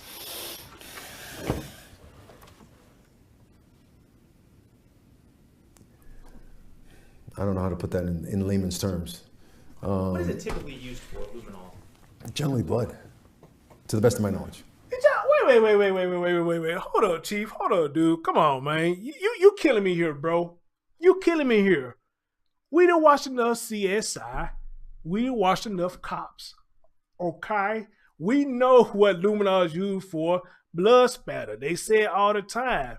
Why did you have to take that big ass pause and talk about I don't know how to answer that? And then you come out and say, yeah, it's mainly used for blood. Come on, Chief. God. Was there any sign of that in the van? No. In the initial search of the home, there were What up, Mike? dogs used, correct? Correct. What was the purpose of that? To locate the children. You know, if they pick up the scent of the kids in the house, once they get the scent of the kids in the house, then they like us, start to widen their search. But the dogs never picked up any scent outside the house. Can you put that in terms of why that is important to note, that there was no scent of the kids outside of the home? It doesn't necessarily mean anything in particular, but it does lead us to believe that, the kids did not wander outside of the house. But once again, that's not necessarily, 100%. But the dogs didn't detect any scents outside the house. These dogs are fully trained for this, correct? Correct. There was no extreme weather patterns that day that we know of. There wasn't extreme wind like there is now. No. Did you guys find that a bit alarming or of interest? Of course. Of course. Now, scent dogs are trained to do a particular thing. They're unless they're dual trained, they're trained to do one specific thing, pick a scent, and find where it's gone. Was there any other dogs used in the home? Yes, we had a cadaver dog come in as well. And what are cadaver dogs trained to do? Find dead bodies. So, none found. They didn't detect anything at all? No. Okay. How many additional times has law enforcement gone into the home? Since the first day, we've been in there at least 4 times that I know of. And what items were collected during those times? Once again, several other items that we believe could be of evidentiary value. Yeah. And those are obviously items that you are unable to disclose at this time. Correct. Okay. You mentioned particular attention to the backyard in our previous conversations. Mm-hmm. What kind of work has been done in the backyard? That backyard has been completely excavated by an FBI forensic team. We found some, piles of dirt back there, so just to be sure. We actually dug them up. Sure of what? Sure that there wasn't anything in the backyard that. I want to say to the lady who interviewed him first. Well, man, I'm gonna say this. I'm glad you got the interview, but this how you ask questions, like Bayan doing. So you get a second interview. These the questions you need to be asking, not about his acting career. These the questions you need to be asking, man. Okay. Okay. Could lead us to the kids. Or being sure that the kids weren't in the backyard. Correct. You mentioned that you go from the inside out. You expanded to the neighborhood. Initially, you guys spoke to all the neighbors in the area. Mm-hmm. Did they mention any sightings of the boys? Once they went missing? Yes. No. And I recall at the time we spoke, you said that there was no sighting of the boys ever since they were there in September. Originally, the neighbors we did contact said that they had no knowledge there were kids in the house, but since then we have had neighbors come forward and say that they did have knowledge that there were children staying in the house. So neighbors had knowledge there was children. All right, guys. So he has confirmed. Neighbors has said they have seen the boys. So the theory that we were saying that the boys never made it, I think we could cut that out now because he just confirmed that neighbors have seen the boys. So apparently they did make it to the house. All right. Children in the home, but there was never a positive ID of Oren or Orson, right? No. Or any of the kids for that matter. So none of the kids have ever been positively ID'd, but there has been neighbors that told you, hey, we were aware that there were children in the home. That is a correct statement. Okay. Now I've asked you this before, but where was the last positive ID, hence the last time Oren and Orson were seen? To the best of our knowledge? Yes. The day that they went missing. From the parents? From the parents. Now, you guys go into the neighborhood to see if anybody else has seen the kids. Love to love. You say you didn't confirm that? Hold on. Or Orson, right? No. You mentioned that you go from the inside out. You expanded to the neighborhood. Initially, you guys spoke to all the neighbors in the area. Mm-hmm. Did they mention any sightings of the boys? Once they went missing? Yes. No. And I recall at the time we spoke, you said that there was no sighting of the boys ever since they were there in September.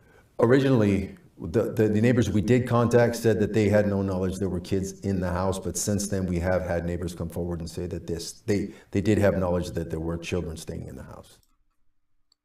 He just said it right there. First people saying they didn't have no knowledge. Then you have people came and say they did have knowledge. So pretty much that's confirmation to me. He just said it. Or maybe I worded it wrong. First, they say they didn't see him. Some people say they didn't see him. Then you got some people say they did acknowledge that they did see him. How about that? So neighbors had knowledge there was children in the home, but there was never a positive ID of Oren or Orson, right? No. Or any of the kids for that matter. So none of the kids have ever been... Okay, I guess that's the part you're talking about right there, then. Okay, cool. You got me. Mm-hmm. Positively ID'd, but there has been neighbors that told you, hey, we were aware that there were children in the home. That is a correct statement. Okay.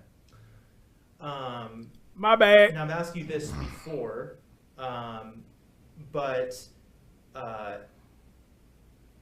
where was the last positive ID, hence the last time Oren and Orson were seen? To the best of our knowledge? Yes. The day that they went missing. From the parents? From the parents. Now, you guys go into the neighborhood to see if anybody else has seen the kids. Mm-hmm. I'm talking about anyone other than the adoptive parents. Was there a last positive ID of Oren and Orson West anywhere other than California? Love said, Chris, I don't know who you talking to, okay? I watched it about 5 times. I know this motherfucker from left to right. So don't tell me what he didn't say. I hear you, love to love. Hey, my bad. I'm sorry. My bad. Probably in Bakersfield with the grandmother. Okay. So then the grandmother confirmed a specific date where Yes. she saw the kids last? Yes. When was that? I'm not going to disclose that. Okay. Has there been anybody other than family that has positively ID'd, had seen Orrin and Orson West in Bakersfield? I would have to review the notes, but yes, yes, A yes, that there has been someone other than family that Yes. has seen the two kids. Yes. Positively ID'd them. yes, Can you disclose that date? no. And for people who watch this and wonder, hey, why can't they disclose that? What is the reasoning? Because those are significant dates. When was that? Parents. Now, you guys go into the neighborhood to see if anybody else has seen the kids. Mhm. I'm talking about anyone other than the adoptive parents. Was there a last positive ID of Orrin and Orson West anywhere other than California City? Probably in Bakersfield with the grandmother. Okay, so then the grandmother confirmed a specific date where she Yes. saw the kids last. Yes. When was Okay. that? That's what I thought he I'm not gonna said. disclose That's what I thought he said. Has there been anybody other than family that has positively ID'd, had seen Orrin and Orson West in Bakersfield? I would have to review the notes, but yes, yes, A yes, that there has been someone other than family that Yes. has seen the two kids. Yes. Positively ID'd them. yes, Can you disclose that date? no. And for people who watch this and wonder, hey, why can't they disclose that? What is the reasoning? Because those are significant dates, and we don't want people to start speculating. Well, again, with the rumors, well, they saw him on this date, but they didn't see him on that date. So this must mean this is what happened, and that's not true. So we want to keep those dates close to the vest and those people as well. Yeah, and I should also mention that in the media we're very careful with the way we portray things. We also have to be very mindful of our questions. We have Sure, to be and I appreciate that. very mindful of not alleging anything ourselves. Right. But if a third party looks at this investigation so far, you mentioned scent dogs going to the home, a Mhm. cadaver dog, digging up the backyard to make sure the kids weren't buried there. Correct. Questioning the parents, that has happened, right? Absolutely. Okay. It leads me to ask, it leads me first to say, it's not a surprise or secret that there is a focus in one part of the investigation on the parents, correct? Of course. So with that, I've asked you this before, has there been any suspect or suspects named in this case so far? No. Any persons of interest at this point? Of course. Who? I can't disclose that. Okay. Person or person? All right, so this where it gets tricky for me. No suspects, but you have a person of interest. I guess Bayan asked him person or persons. I would like to know that too. Persons of interest. I won't disclose that either. Okay. Has anyone been arrested since the day these kids went missing? In conjunction with this case, no. No one. Okay. Anyone detained since the first day these kids went missing? No. Okay, so you earlier mentioned that you guys questioned the parents. Yes. Is questioning synonymous with interrogating? No. What's the difference? An interrogation, well, again, you're splitting hairs. An interrogation is, I want to know this and I want to know from you, and I believe you know this information. Where this is more of, it's informative for us. Where did you see them last? What were they wearing? Where were you that day? Is there any possible way they could have done this? Is there any possible way they could have done that? It's a total different dynamic.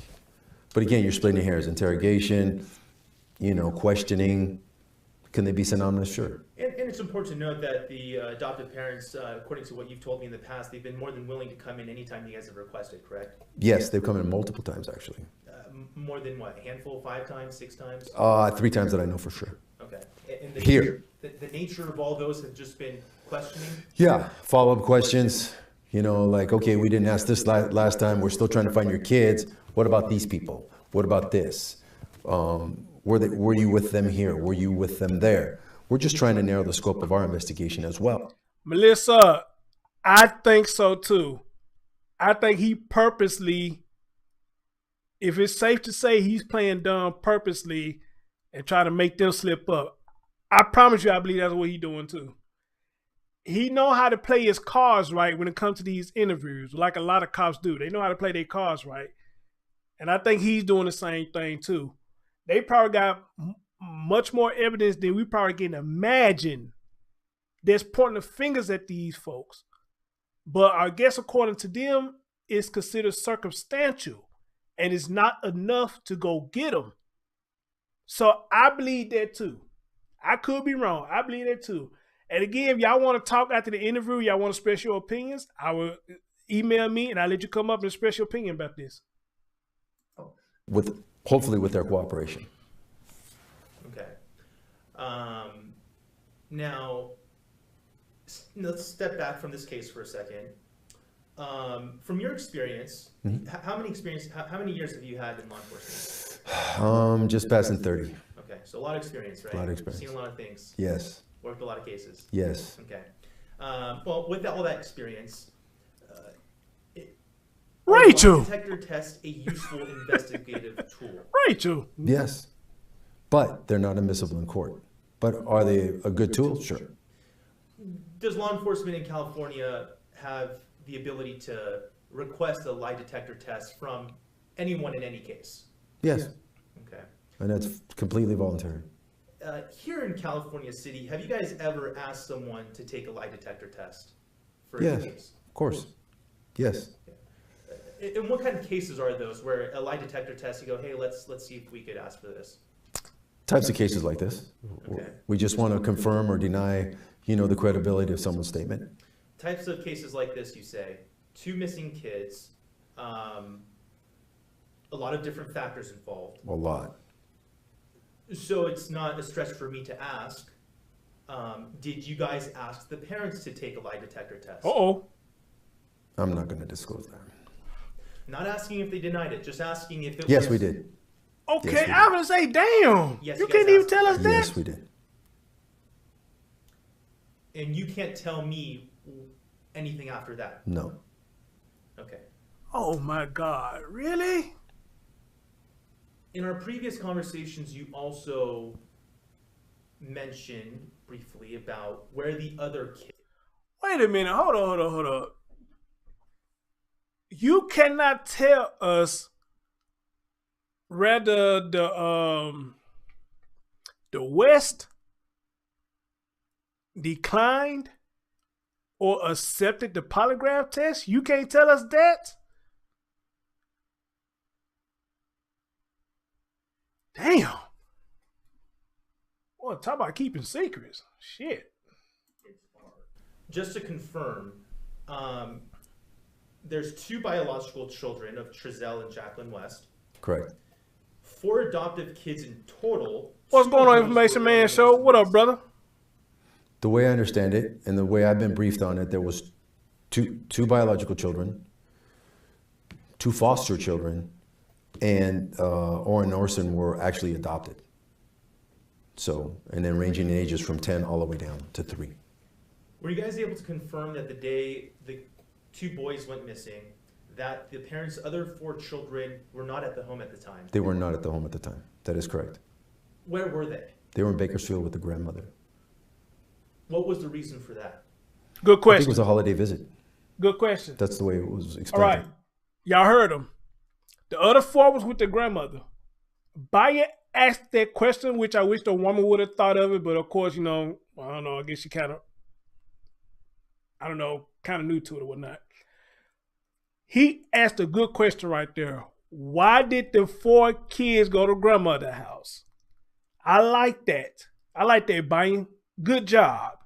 Why? Because I've been wanting to know that too. Why the other 4 children end up at grandma's house, but Orson and Oren stayed back? And in the interview, I think Trezell said, because we don't want to watch them. Motherfucker, you watch all 6 of them. The fuck you mean? That's a stupid ass answer. Because they the youngest. And then I think Trezell said, because they the youngest, that's why they stayed back. That still don't make no damn sense. Remember, sir, ma'am, Jacqueline, y'all was trying to hide wrapping up gifts. So don't you think they would have been perfect that everybody go to grandma's house so y'all can wrap up gifts? Huh? Huh?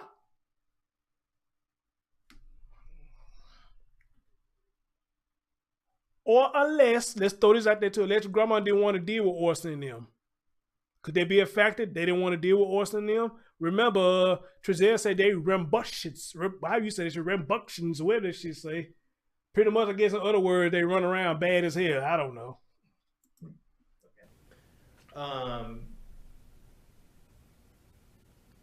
Where are the kids now? The other parents' children, where are they now? In foster care. They're not being held by another family member or anything like that? No. No. They're all in foster care? To the best of my knowledge, yes. Ever since these kids went missing, Orrin and Orson West, the parents' other 4 children have been in foster care? Correct. Why? Until we can determine what happened to the other 2 kids and determine, well, then it's up to Children's Services when they want to release the children back to the parents. So at this point, it's not really in authorities' hands. You guys share information with CPS. They look at the situation, and at this point, they're acting on their own and deciding what happens with the children. Correct. So we've reached out to CPS, our newsroom has, and we asked, hey, in what instances are kids taken away from, you know? Okay, Mike said the grandmother has foster kids herself, and with all the kids in the apartment would be small, especially if they don't go outside. Okay, well, I guess that makes sense. Appreciate that, Mike. I guess that makes sense. But I'm just saying, it just kind of sounds spooky that all other ones. Cause here's my thing. My grandma was like this, you know, if you coming to get one, you know, you just picking out specific children just to go somewhere, she didn't think that was right. Especially, you know, if y'all probably call yourself quote unquote family. She didn't feel like that was right that you come and just pick out certain people that you want to take out because you don't want to deal with the other ones. You know, she want to tell you, know, if one go, you know everybody else want to go. So what's wrong with y'all not taking everybody to go? The money ain't no problem. I give y'all the money to spend on them. That's not the problem. But that's crazy. If we all supposed to be family, you only picking out certain ones that you want to take. I mean, that's how I grew up with my grandma. I don't know if y'all did that or not, but she didn't like that at all. You know, she was like, if one can go, then all of them should be able to go. Now, that's how she was. Maybe y'all see it different. Parental figures. And they said when there is implications. So y'all agree with that, right? So my grandma was like that. She didn't like that picking shit because she felt like you doing that, one, because you slick don't like them. 2, you trying to pin the children against each other. I.e. example, y'all know how we were kids. When other kids did get a chance to do what we did, we would tease and pick at them. Amen. We would tease and pick on them. My auntie got me a popsicle. We went to McDonald's. We went to Chuck E. Cheese and all that stuff. And you know the other kids like that too. So when you sit up there and fuck with them, tease them, what they gonna do? They gonna start crying because they wanted to do that too. And the children gonna feel some type of way. Why they didn't take me? What did I do to them that they didn't want to take me? All right, I'm an 80s baby, so I know about this shit. And my grandma did not like that at all. If we family and you want to take specific kids to this place, why not take them all? Because you know all of them gonna want to go. All right, amen. I mean, unless I said something wrong, y'all let me know. Seriously. Neglect or abuse. Mm-hmm. In your guys' investigation, was there any proof of that or suspicion of that with the parents' other children? Oh, I'm not going to comment on that. Okay. Oh, Jesus Christ. Okay. We've also in previous right, Andrea.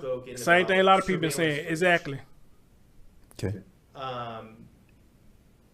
Obviously, Cal City PD's aware that there's surveillance footage out there, correct? There There's Right, footage Mike. off of security cameras from the neighboring homes. That is Oh, correct. shit. Okay. What up, Elwin? Long time, my brother. What's going on, bro? And you a 70s, so they did it in the 70s too, right? Okay, so I'm 10 years behind you. And again, that's why when I hear them say they only took them 4 to grandma's house, but you kept Orson and Orrin, and your excuse was, if I still got the interview, I might play it again. Your excuse was when the lady asked y'all, why y'all keep them behind?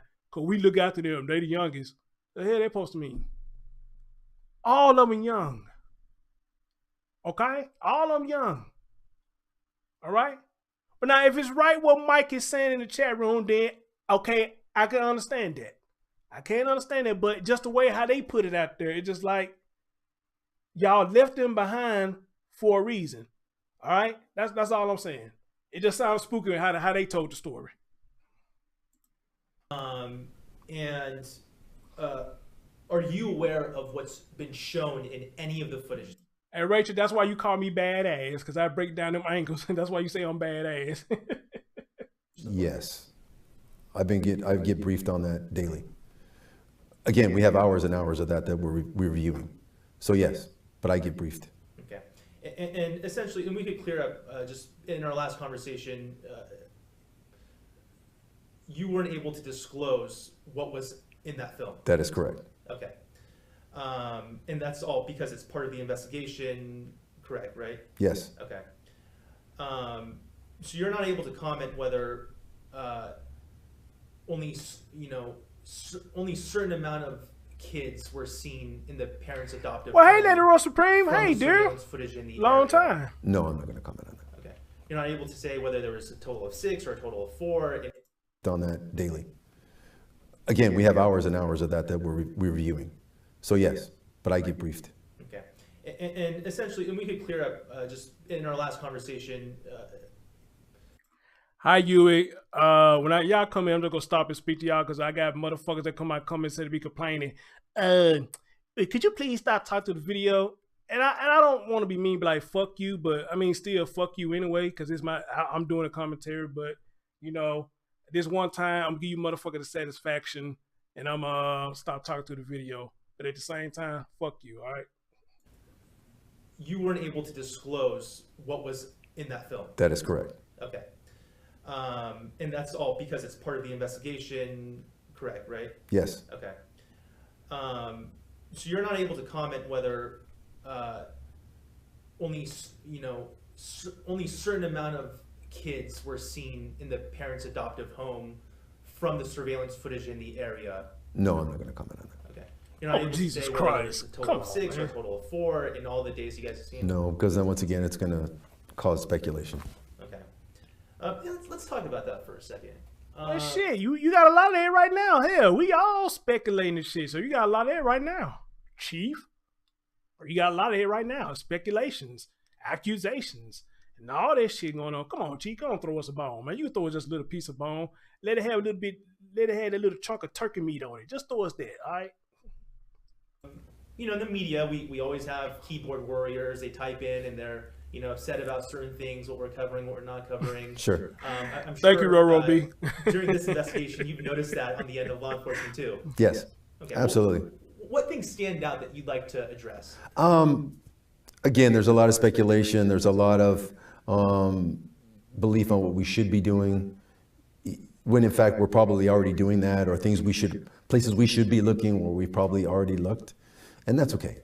You know, people can speculate as long as they know, or I would hope that they believe that we're doing everything we can to locate these kids. I mean, if you've thought of it, we've probably looked there, but that's okay. If you don't think we've looked there, please share that information with us, and we will. You know, a lot of people have called in and gave us clues or tips. We haven't directly gotten back to them, but we have followed up on those clues. So anything that's viable that comes in where we can have a follow-up meaning something specific, a specific location, a specific person, you know, a specific vehicle with a license plate. We can follow up on all that stuff. It's the, you know, well, I think I saw this and I maybe saw that, and you know, I had a dream the other night that this happened. You know, all that's good stuff, and I appreciate it. And again, I would never turn down any help. We're not closed off to anything, but to help us, you know, we need specifics. And if you've never been in this business or been down this road, everyone's going to have speculations of what they feel that we should be doing, and that's okay. They watch a lot of TV, and that's okay too. But I just want to assure everybody that we are doing everything possible to find these kids and bring them home. You guys were mentioning the amount. You were mentioning the amount of tips you guys are getting. Is it how many would you say you get a day? A day, 20 or 30 probably, easily. Easy. Calling in through how? Calling in mostly. I get a lot of calls to my dispatch. They are calling our anonymous tip line, but my dispatchers have tablets right there in their dispatch center with all these different clues, and as they come in, they pass them on to me, and then I pass them on to whoever I want to do the follow-up. And you say that there's, going back to, the attacks you're saying you're getting, when people are saying, hey, look, how can law enforcement not have seen here? How can they have not done that? You're saying you guys probably already are doing this. Yes. How much does law enforcement know? How much is law enforcement doing that us in the media or people in the public don't know about, just to make sure that the investigation is not being messed with, not being keeping the integrity of the investigation? Well, again, we're gathering as much information as we can. We're sharing that information. We're putting that information together to see where this thing or if it will lead us in a certain direction. But again, we can't be closed off. We have to look at this, and if the evidence starts to build over here and the mountain gets higher and higher, we're going to start focusing here more. But if something comes in that leads us another, then we're going to at least check that out and see how that weighs out against this. Does it match up? Does it not? Are we totally in the wrong spot? We could be. But as the information comes in, this mountain keeps building. So we need to, because we don't want to specifically look at one thing or one person, because first of all, that's not fair, and second of all, that means we're not open to the whole investigation. We have to be completely open. But however, we have to continue to follow the leads includes where they go. And if they keep going, pointing in that same direction, then we're going to keep following that path. Has that path led you to believe that these kids are dead? No. I have to remain optimistic and hopeful that that's not true, and that it's going to lead us to where they actually are. Well, let me ask you, we all want to be hopeful these kids are alive. Of course. But has your investigation led you to believe that you say foul play is involved? I believe so, but that doesn't mean they're dead. Okay. Doesn't mean they're dead at all. I'm just saying my portion of the investigation at this point, how did those kids get out of that backyard? Thank you. It's a big backyard. It's well fenced in. The timeline between the time that the dad said they went missing to the time that we were on scene, how far could they have gone on their own? Which leads me to believe somehow they got removed from that backyard. Do you question whether they were ever actually in that backyard, given everything you've told me so far? We have to question everything, of course.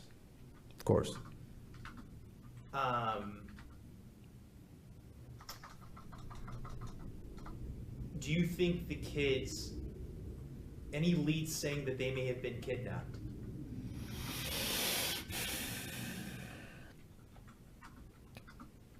I'm not going to comment on that because I don't want to give you a bad answer, because that's a pretty loaded question. If someone took them out of the backyard, then yeah, that would mean they were kidnapped. And yeah, you but no one's come forward and offered money for their return at all. So, and I believe the reward money is up to $100,000. So, but no one's come forward yet.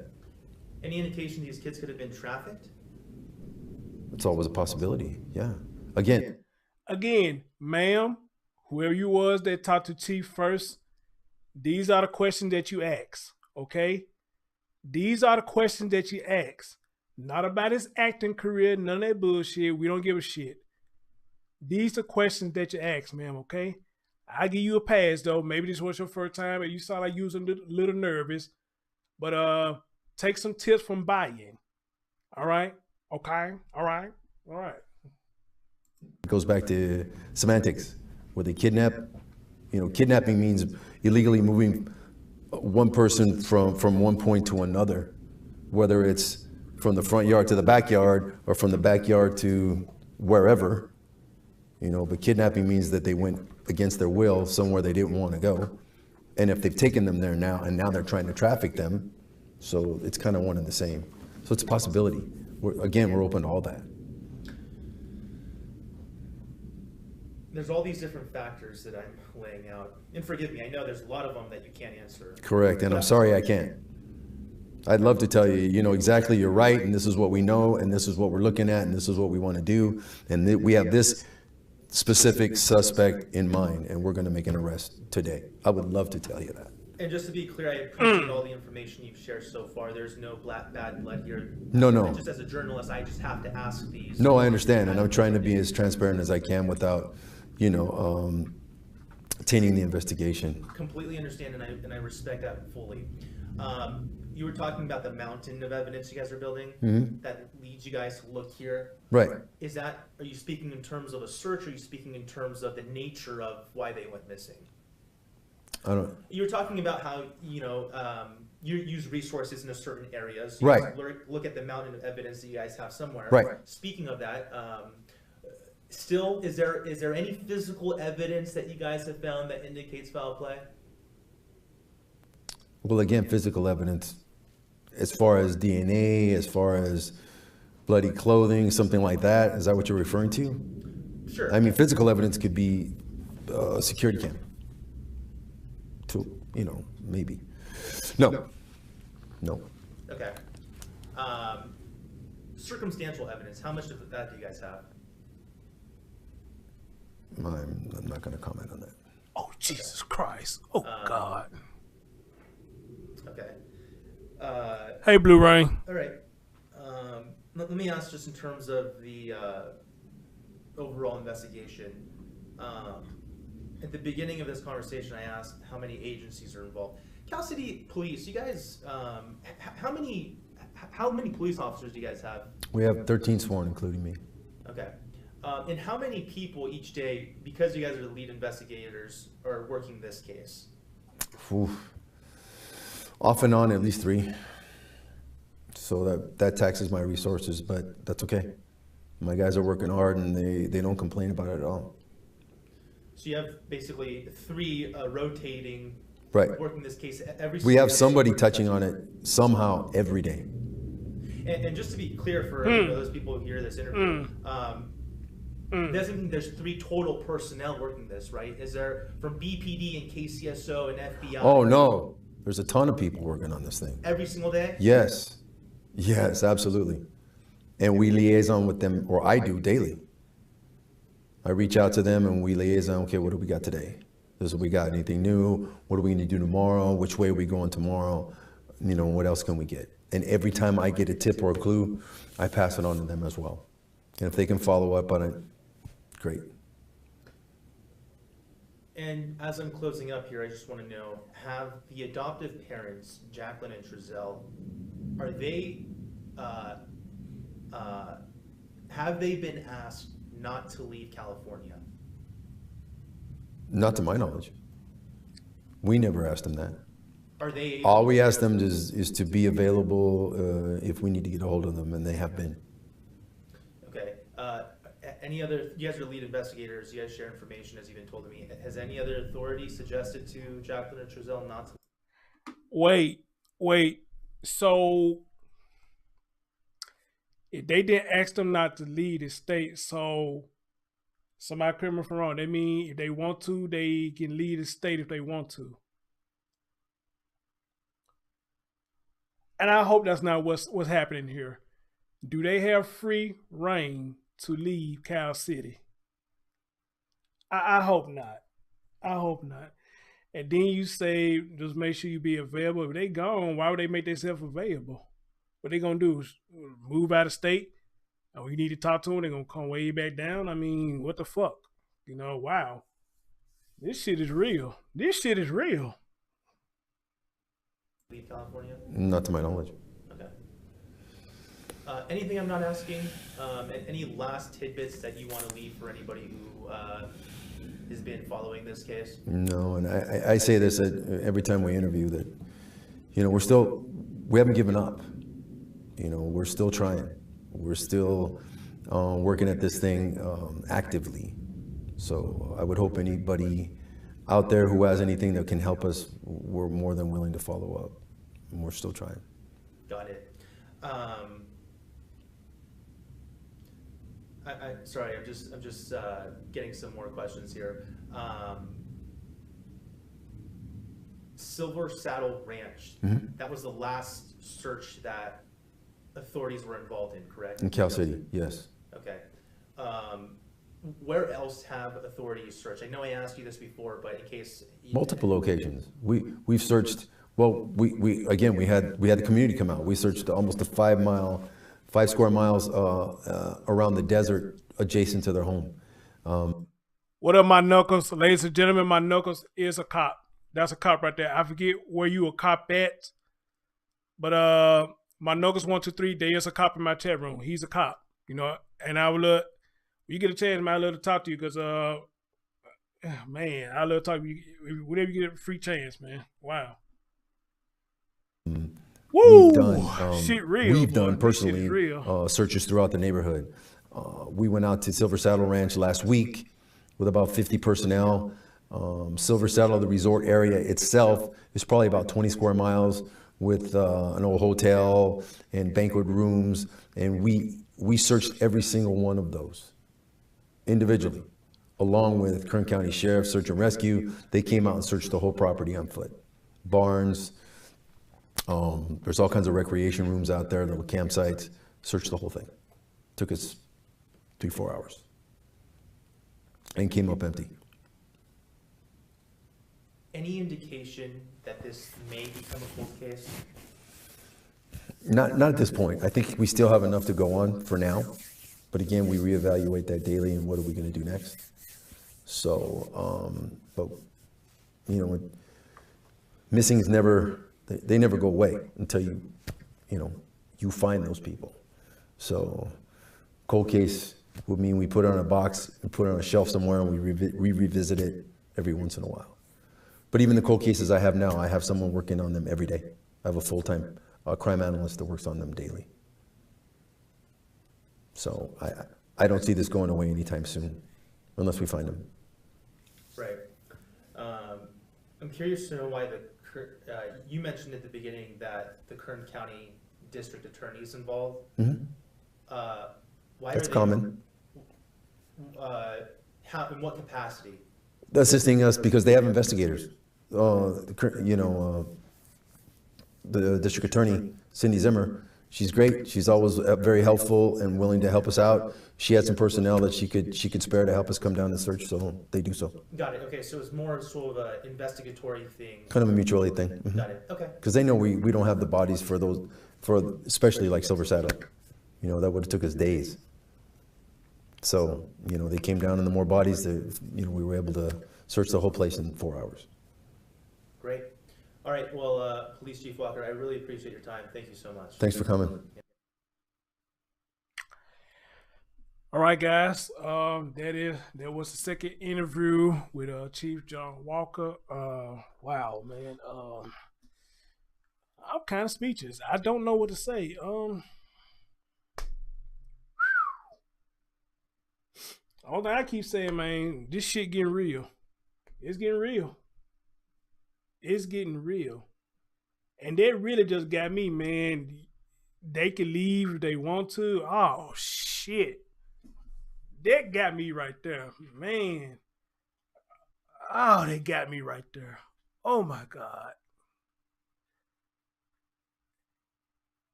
my knuckles, like you said, if they do leave, that's a red flag. So maybe why they haven't fled the scene or whatnot. I don't know.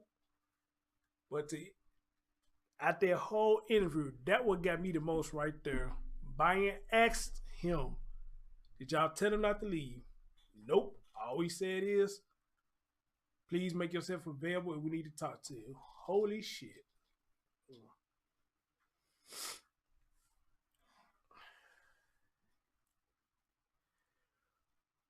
Woo. Well, yeah, you're right, my nuggets. Yeah, with the Melina Bass case, you right about that, man. But damn, though. Jamie, can we confirm, do the West still live at that house? Because I remember in the first interview, he said it would appear they no longer stay at their house.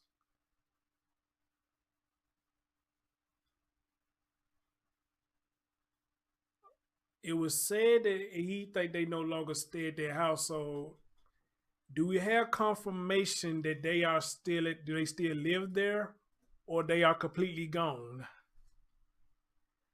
Okay, you say they've been gone for weeks. Okay, man, see, that's another thing, because they could walk in and out their house freely, and they just did another search warrant at their house. I don't know. As a matter of fact, about that second search warrant, let me tell you what was told to me about this second search warrant. Let me tell you what was told to me.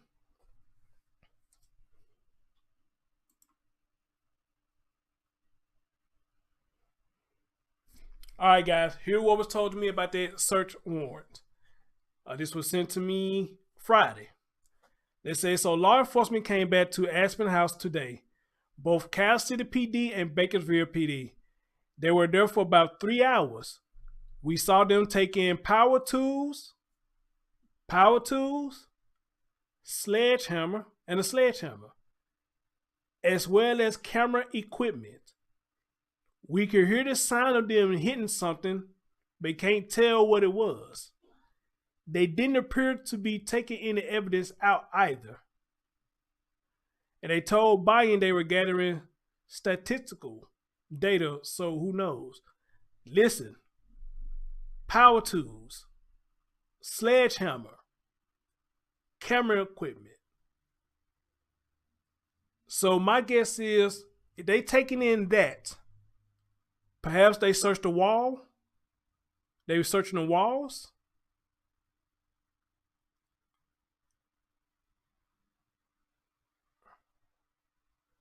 They use sledgehammer to open the door. Wow. Okay. I would say either they searching the wall, or maybe they trying to get into that flow. But you say you got info that they use the sledgehammer to open the door. Wow. So again, this thing is going crazy. It's going nuts. It's going berserk. We don't know, but I'm like this. If they going in at their house freely like that, any evidence is going to lead to them boys, I'm pretty much sure it's gone.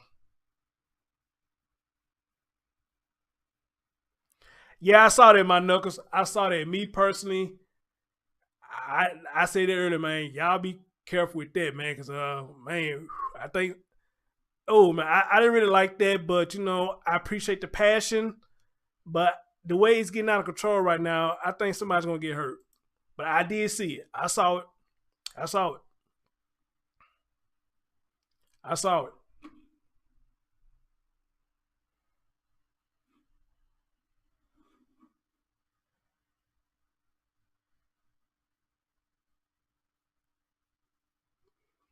All right. So that what was told to me. They went in with power tools, sledgehammer. I appreciate you, Evan. Appreciate you, bro. They went in with power tools and a sledgehammer, and James said she got info that they used it to knock down a door. So that's all I'm saying about that. Now, here's this thing right here now. Anybody want to come up and express their feelings about this interview, about the story, period? Here's your opportunity now. If you want to, I will give you my email. I will send you the link to come up here and speak your opinions. If not, then this is the end of the show. And I appreciate every last one of you for joining me tonight. And my knuckles, man, I got to get you on the show from a cop perspective. I need to get you on the show, man, so you can talk about this from a cop perspective. You know, so all right, my knuckles. Matter of fact, my knuckles, you take down my email, man, and just email me, man. Let me know if you can ever talk to me. I would love to have you on the show and speak from a cop point of view. You know, so if anybody want to come up and speak, you know, I leave it up to y'all. But if not, you know, there would be the end of the show. All right, there would be the end of the show. But again, I don't take nothing away from nobody. I appreciate y'all passion and all of that. But me personally, what I saw yesterday, I do not feel like that's the way to go. And the way they went right there, it's not gonna end right. And the reason I just seen email. I will email you. All right, cool. You in Detroit. And the reason I say that because I heard one of them say, it's only gonna get worse for y'all because we're gonna keep coming back. I didn't like that. I didn't like that at all because you know, you tell the right person that you're gonna keep coming in front of my house doing this bullshit because we don't have to talk to y'all. But you're gonna keep coming back to my house and you said that, bring your ass on. And I'm just being real. Bring your ass on. See, we're gonna let you get away with it today. Well, you just say you're gonna keep on coming back. I tell you what, bring your ass on. Bring your ass on.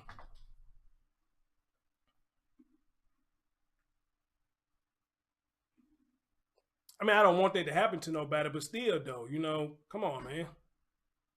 Come on. You literally told somebody you gonna come back in front of their house doing that shit every day? And you don't think they gonna get tired of that shit? Bring your ass on. Especially down here in Memphis. Tell somebody that down here in Memphis, you gonna keep coming to their house doing that bullshit. They gonna come and tell you, all right, bring your ass on. Bring your ass on. I'm gonna have some wait for you to come back. Bring your ass on.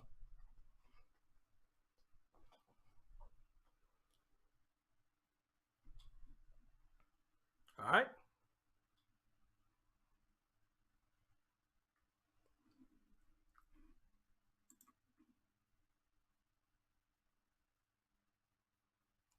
You know, so yeah, when I heard somebody say that, I was like, wow, man, you shouldn't have said that. Don't say that. Don't say that. I didn't like when I heard that. I promise I didn't like when I heard that. I did not like that, not one bit at all. And again, because you have to understand, man, these people do not have to talk to you. They don't owe me no explanation. They don't owe nobody no explanation, to be honest. All the people they owe explanation is the DEA, the FBI, the police, and I go so far, I'll probably say Ryan Dean. You know, I feel like they owe her explanation because those were children. But me or anybody else, they don't owe us nothing. And us doing this shit right there, they ain't gonna do it but make it worse. They not gonna talk to you. So why keep pushing it? And that's why I say, y'all just please be careful. Please be careful. Please be careful. For real, man. Please be careful, man.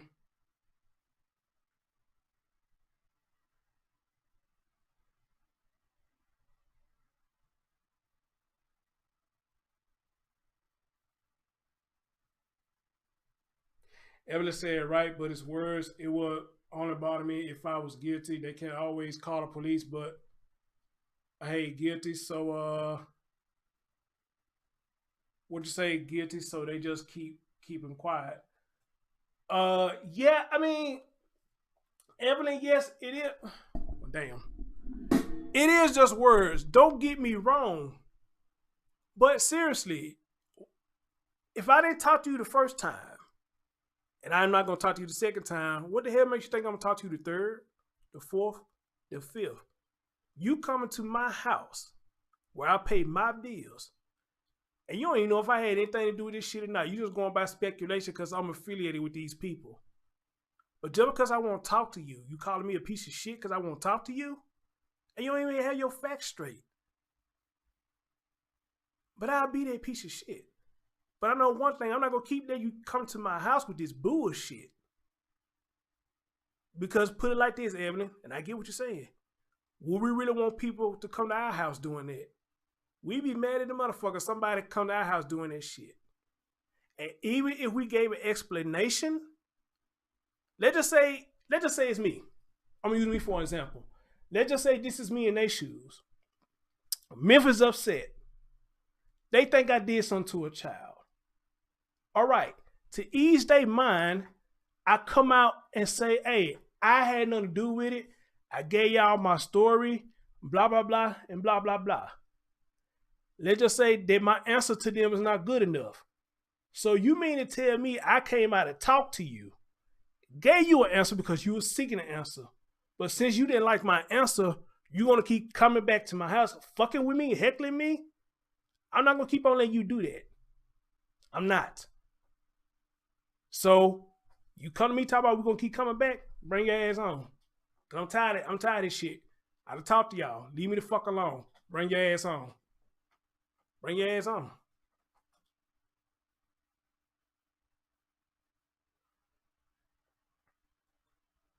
Bring your ass on.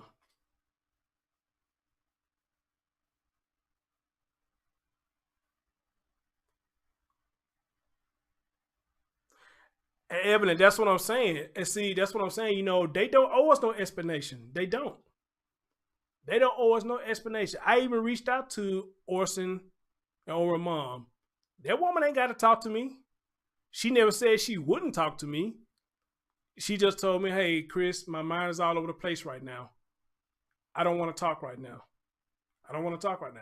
And I can't twist her arm to make her talk to me. She can refuse to talk to me, you know, so you can't make them, we can't make them talk to us.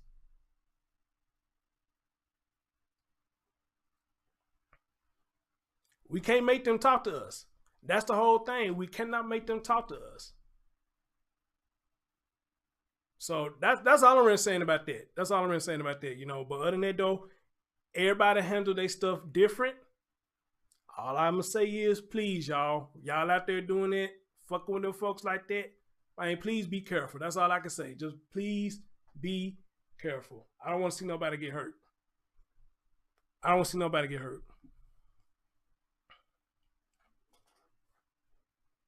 My knuckles, I agree with you. I agree with you on that too. I agree with you.